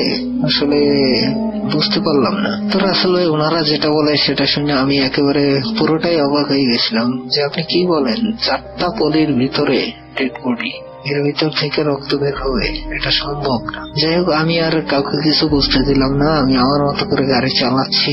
রাত্র যখন 3টা কিংবা 3:15 বাজে তখন আমি বরিশাল শহর ক্রস করি। আর এর ভিতরে রাস্তায় গাড়ি যেভাবে চালাইতেছিলাম, আমি 90 ওভারও চালাইছি, কিন্তু আমার মনে হয় না গাড়ি 40-এও চলে। যাই হোক, 3:30টায় বরিশাল শহর ক্রস করি। ক্রস করার পরে যখন আমি, যারা বলা গেছেন হয়তো বা তারা চিনতে পারবেন, লাহারাট ফেরিঘাট, ওইখানে রাতে ফেরি চলে না। আজানের ঠিক হয়তো বা মোটামুটি আইডিয়া করতেছি যে 45 মিনিট আগে আমি লাহারাট ফেরিঘাট পৌঁছাই। তো ভাইয়া ওখানে রাতে ফেরি চলে না, দিন ছাড়া। তো ফেরির জন্য ওয়েট করলাম। আমার ওই পিচ্ছিকে জিজ্ঞেস করলাম চা খাবি কিনা, ওনাদেরকে জিজ্ঞেস করলাম চা খাবেন কিনা। তো সবাই মিলে আমরা চা খেলাম। কোনো দোকান খোলা নেই, একটা দোকান খোলা আছে। মেবি উনি একটু বয়স্কার টাইপের লোক, পাঞ্জাবি পরা ছিল, টুপি মাথায় ছিল। বললাম যে কাকা চা হবে? তো আমাদেরকে চা দিন। তো আমাদেরকে 5টা চা দিল। আর আমি চা, আর রাসেল ভাই যেহেতু আমি স্মোক করি, 2টি সিগারেট নিয়ে কাকাকে বলে গেলাম কাকা পিসি যা নেয় ওকে দিয়ে দিয়ে। তো এই বলে আমি ওইখান থেকে চলে আসলাম। চলে আসার পরে একটু সাইডে গেছিলাম, যেহেতু আমি সিগারেটটা ধরাইছিলাম, তো এই জন্য একটু সাইডে চলে গেছিলাম। আর ওনারা যে যার মতো খায়া চলে যায়। কিন্তু সবচেয়ে মজার ব্যাপার হলো রাসেল ভাই এটা, যে আমি ভাবতেও পারিনি। অ্যাম্বুলেন্স আজকে মনে করেন যে প্রায় 4 থেকে 5 বছর সার্ভিস আমার অ্যাম্বুলেন্সে, এরকম ঘটনা আমি কখনো কোথাও ঘটেনি। আমি যখন কাপটা ফেরত দিতে যাই ওখানে কোনো দোকানই খুঁজে পাই না, কোনো দোকানই নাই ওখানে। যাই হোক, তো আমি কাপটা গাড়ির ভিতরে নিয়ে চলে গেলাম। আর গাড়ির ভিতরে নিলাম যেন পিছিয়ে দেখতে না পারে, তাইলে হয়তো ওর ভিতরে একটা কনফিউজ কাজ করবে যে আসলে কাপটা কেন নিয়ে আসলাম। কিছু বুঝতে দিলাম না। মনে হয় আধা ঘন্টা পরে আমাকে ফেরিতে ওঠার জন্য বললো, আজান দিল, এজন্য ফেরিতে ওঠার জন্য বললো। ফেরিতে উঠে গেলাম। ওঠার পরে ফেরি পার হলাম 9:30 কিংবা 9:15 বাজে। তখন ভোলা সদর আমরা পার হই, যেহেতু আমরা যাচ্ছি চরফ্যাশন। একেবারে 12:30 পৌঁছাই ওই বাড়িতে। তো আমি পিচ্চিকে বললাম যে একটা বালতি নিয়ে গাড়িটার পানি মেরে রক্তগুলো একটু ধুয়ে ফেল। তো যথারীতি ওই কাজ করতেছিল। আর আমার ভিতরে একটা কনফিউজ কাজ করতেছিল যে আসলে বাইপাসে আমার এই ঘটনাটা হয়েছে, এর কারণটা কি। তো কফিন বক্স খুললে রাসেল ভাই আমরা কখনোই ডেড বডির মুখ দেখি না, এটা আমাদের কাছে পসিবল না। তো আমার ভিতরে এটাই কাজ করতেছিল, এটা আমাকে দেখতেই হবে যে আসলে ওখানে কি হয়েছিল। যখন কফিন বক্স খুলে তখন ওই ডেড বডির ডান পায়ের নিচের অংশ বাঘের নখ দিয়া খামসালে যে রকমের একেবারে মাংস টাংস সব উঠা যায়, ঠিক ওই ধরনের কিছু হয়েছিল। আর 3টা ফিঙ্গার ছিলই না একেবারে টোটাল। তো আমি ওনাদেরকে জিজ্ঞেস করলাম যে এটা কি আপনারা ওইখান থেকে দেখে নেন না যে এগুলো ছিল কিনা। ওনারা বলে যে হ্যাঁ সবকিছুই ঠিক ছিল, বাট আমরা তো দেখেই নিছি, আমার আর কিছু বুঝতে বাকি নেই যে যা কিছু হয়েছে ওই বাইপাসে।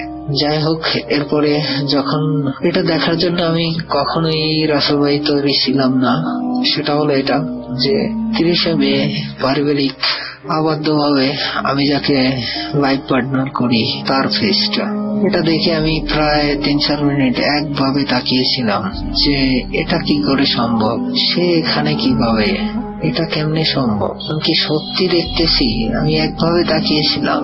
যাই হোক, একটু পরে ওই ছোট আইসা আমাকে ডাক দিল। ডাক দেওয়ার পরে আমাকে বললো যে ভাইয়া গাড়ি তো পানি মারছি, 4 চাকায় পানি মারছি, প্লাস গাড়ির ভিতরে ধুইছি, তো আপনি কি যাবেন? ও যখন আমাকে ধরলো আমি আর মনে হয় যে আমি মাথা ঘুরে পড়ে যাবো এই অবস্থা। তো বললাম আমার একটু ধর, আমি যেন গাড়ির সিটি গিয়ে বসতো। সিটি গিয়ে কিছুক্ষণ বসলাম, ওয়েট করলাম। ওইখান থেকে আমার ওয়াইফকে ফোন দিলাম, জিজ্ঞেস করলাম যে তুমি কোথায়? বলে আমি বাসায়। তো ওই জিজ্ঞেস করলো হঠাৎ করে এরকমের প্রশ্ন কেন, তুমি আমার কোথাও দেখছো? বললাম যে না এমনিতেই, আমি পরে বলবো। এগুলো আমি ফোন রেখে দিলাম। তো রাসেল ভাই আমার বাসা যেহেতু বরিশাল, তো আমি ভোলা থেকে বরিশালে এই রোডে আসতেছিলাম। আসার সময় বললাম যে আমি ঢাকায় যাচ্ছি, হয়তো আজকেও গাড়িতে উঠতে পারি, যদি যেতে পারি তাহলে আজকেও গাড়িতে উঠতে পারি, নয়তো কালকে আমি বাড়িতে আসতেছি। আর যখন আমি আসার সময় লাহারহাট ফেরিঘাট পার হই তখন ওখানে দিনে বেশ কিছু দোকান খোলা ছিল।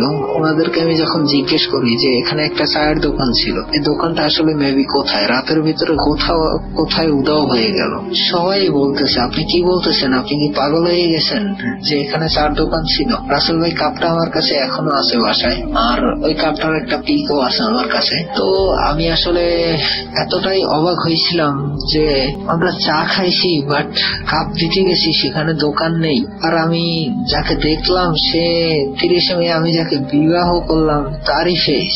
আমি আসলে পুরো নার্ভাস হয়ে গেছিলাম অনেকটাই। তারপরে এটাই মাথায় ছিল যে ও তো আর ড্রাইভ করতে পারে না, গাড়ি আমাকেই নিতে হবে। বাসার সামনে যখন আসি, আমাদের বাসার সামনে, তো সেখানে গাড়ি আমি রাখি, রাখা কাপটা বাসায় রেখে যাই, কাপটা আর নেই না। তারপরে চলে যাই ঢাকায়। ওই টাইমেই একটুখানি বসার পরে ঢাকায় চলে যাই। তো ঢাকায় পৌঁছাইতে আমার প্রায় 12টা বাজে। 12টা বাজে আমি গাড়ি বুঝ দিয়ে ওই দিন রাতেই একটার গাড়িতে আমি আবার উঠি। অবশ্য একটার গাড়ি বলতে কাটা লাইনে আমার আসতে হয়। তো কাটা লাইনে আমি চলে আসি। আসার পরে কিছুদিন পরে রাসেল ভাই আমি যখন মনে করেন যে আবারও এই কাজে আবার যখন চলে যাই, কিন্তু আমার ভিতরে একটা জিনিসই কাজ করে, সেটা হচ্ছে এটা যে আমি আমার ওয়াইফকে দেখলে রাসেল ভাই আমি ওই স্মৃতিটা কখনোই বুঝতে পারি না। ওই স্মৃতিটা আমার মনে আইসা যায় যে আমি এটা কি দেখলাম, এটা কি হলো, তো এটা কি আমি বাস্তব দেখলাম নাকি হ্যালুসিনেশন, আমি আসলে কিছু বুঝতে পারতেছি না। তো আসলে কে কি রকমের ভাবে আমি এটা জানি না, এরকমের জিনিস যাদের সাথে হয় হয়তো তারাই বিলিভ করতে পারে যে এটা কতটা ভয়ানক বা কতটা মানুষকে তারা কইরা বেড়ায়, তারা ছাড়া এটা আর কেউ বুঝবে না। তো রাসেল ভাই, এখনো আমার ওয়াইফের মুখ দেখলে আমার ওই দিনকার স্মৃতি আজও মনে পড়ে, আজও আমি বলতে পারিনি ওই দিনকার স্মৃতি। আর হয়তোবা যতদিন বাঁচবো কিংবা আমার ওয়াইফ যতদিন আছে ততদিন হয়তোবা আমি এই স্মৃতি কোনোদিন বুঝতে পারবো না রাসেল ভাই। এই স্মৃতি আমাকে আজও তারা করে বেড়ায়। তো রাসেল ভাই, এই ছিল আমার ঘটনা। যদি ভালো লাগে তাহলে শোনাবেন প্লিজ। আমার কাছে আরো অসংখ্য ছোটখাটো ঘটনা আছে, যদি ভালো লাগে শোনাবেন, আমি আপনার সাথে শেয়ার করবো।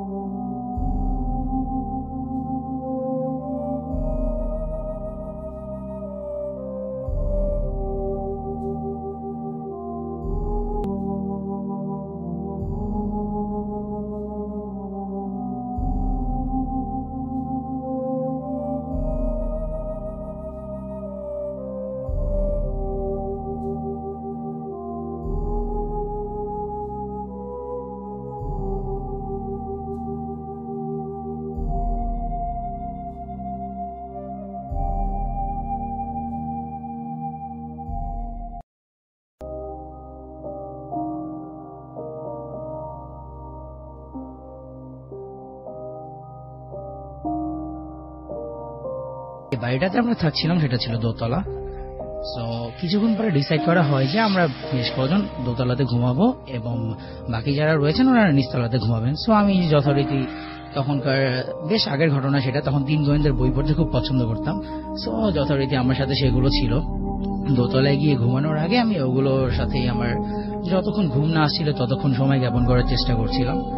কিছুক্ষণ পরে আমি একটু উদ্ভট আওয়াজ পেতে থাকি, লাইক টিনের মধ্যে শব্দ হচ্ছে বা নিচে কেউ দাবাদাবি করছে বা এরকম একটা বিরক্তিকর ভাবে চিল্লাচিল্লি করছে। তো তখন আমি দেখতে পাই যে নিচতলার সামনের রুমে আলো দেওয়ার জন্য যে লাইটটা, ওটা ঠিক যেখানে লাগানো ওই ফাঁকা দিকটা থেকে দোতলা দিয়ে তাকানো যায় নিচতলার দিকে, এবং নিচতলার যে প্রথম রুমটি ওটা সরাসরি দেখা যায়।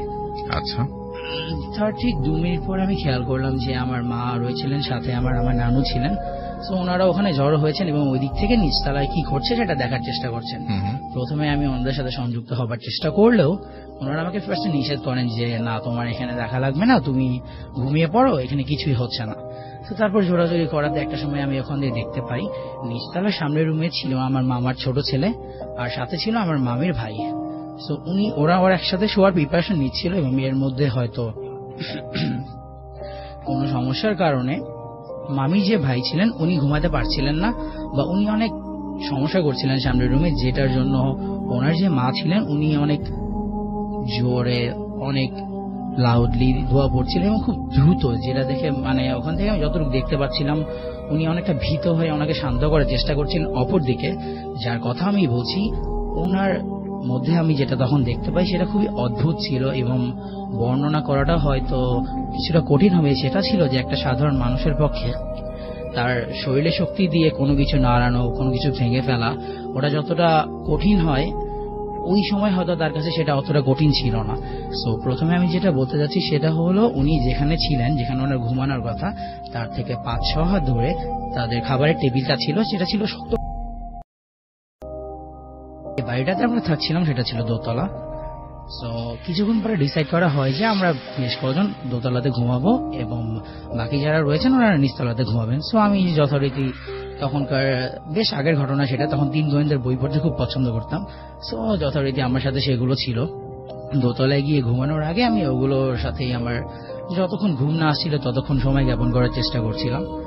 কিছুক্ষণ পরে আমি একটু উদ্ভট আওয়াজ পেতে থাকি, লাইক টিনের মধ্যে শব্দ হচ্ছে বা নিচে কেউ দাবাদাবি করছে বা এরকম একটা বিরক্তিকর ভাবে চিল্লাচিল্লি করছে। তো তখন আমি দেখতে পাই যে নিচতলার সামনের রুমে আলো দেওয়ার জন্য যে লাইটটা, ওটা ঠিক যেখানে লাগানো ওই ফাঁকা দিকটা থেকে দোতলা দিয়ে তাকানো যায় নিচতলার দিকে, এবং নিচতলার যে প্রথম রুমটি ওটা সরাসরি দেখা যায়। আচ্ছা, তার ঠিক 2 মিনিট পর আমি খেয়াল করলাম যে আমার মা রয়েছিলেন, সাথে আমার নানু ছিলেন। তো ওনারা ওখানে জড়ো হয়েছেন এবং ওই দিক থেকে নিচতলায় কি ঘটছে সেটা দেখার চেষ্টা করছেন। প্রথমে আমি ওনাদের সাথে সংযুক্ত হবার চেষ্টা করলেও ওনারা আমাকে ফার্স্টে নিষেধ করেন যে না, তোমার এখানে দেখা লাগবে না, তুমি ঘুমিয়ে পড়ো, এখানে কিছুই হচ্ছে না।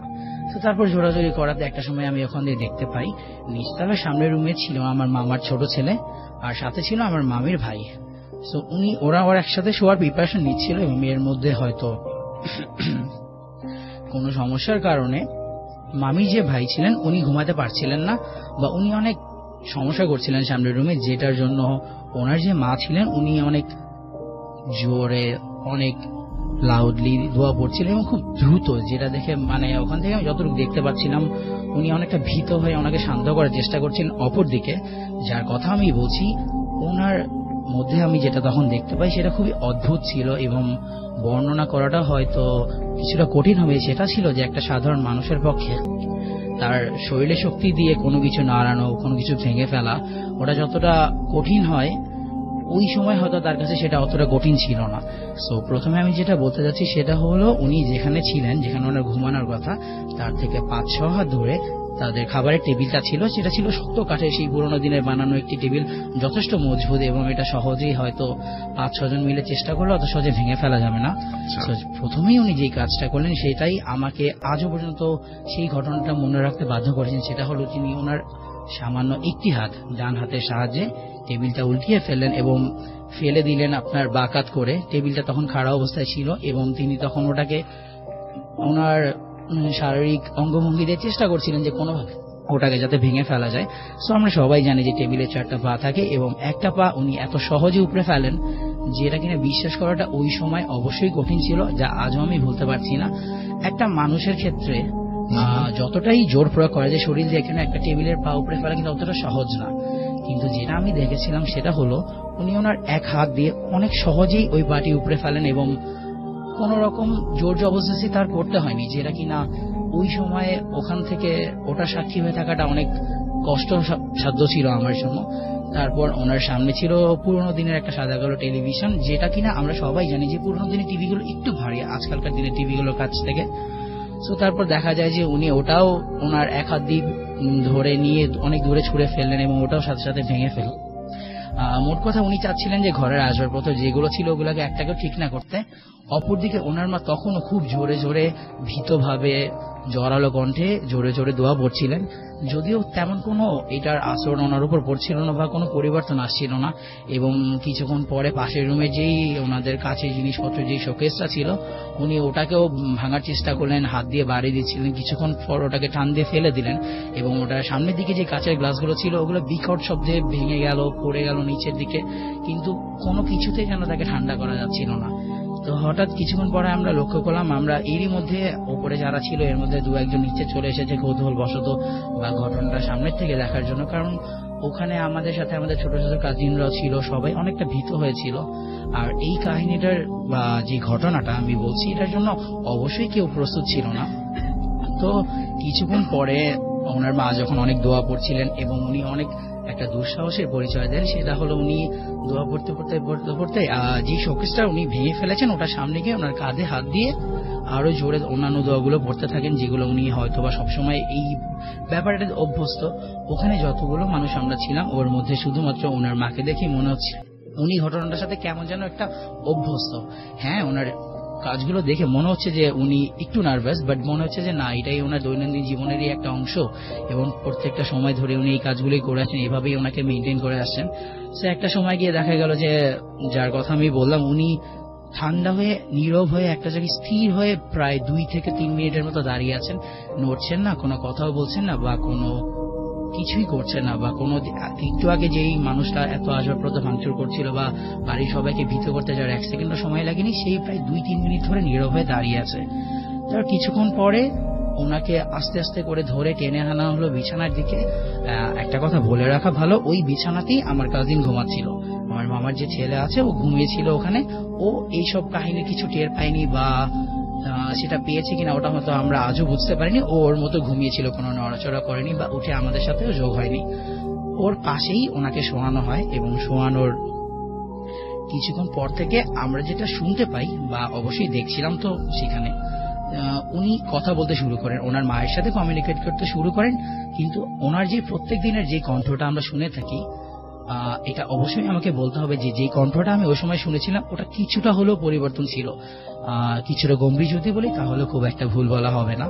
তো সেক্ষেত্রে ওনার সাথে বিভিন্ন বিষয় নিয়ে দেখা যায়, এই যে কিছুক্ষণ আগে আমি বললাম যে ওনার মাকে দেখে বলেছিল ব্যাপারটার সাথে উনি খুবই অভ্যস্ত, এবং দেখা যায় যে উনি বিভিন্ন বিষয় ওনার সাথে আলাপ আলোচনা করতে শুরু করেন, এবং একটা সময় গিয়ে আমি যেটা দেখতে পেলাম যে আমাদের নিচ থেকে এমন একটা ইনস্ট্রাকশন দেওয়া হয় যে আমার নানু আছেন, আমার মা আছেন এবং মামি ছিলেন, বড় মামি ছিলেন, ওনাদেরকে এভাবে ইনস্ট্রাকশন দেওয়া হয় যে যাতে ওরা ওনাদের কোনো প্রবলেম থাকলে বা কিছু থাকলে যাতে ওনার সাথে গিয়ে শেয়ার করে।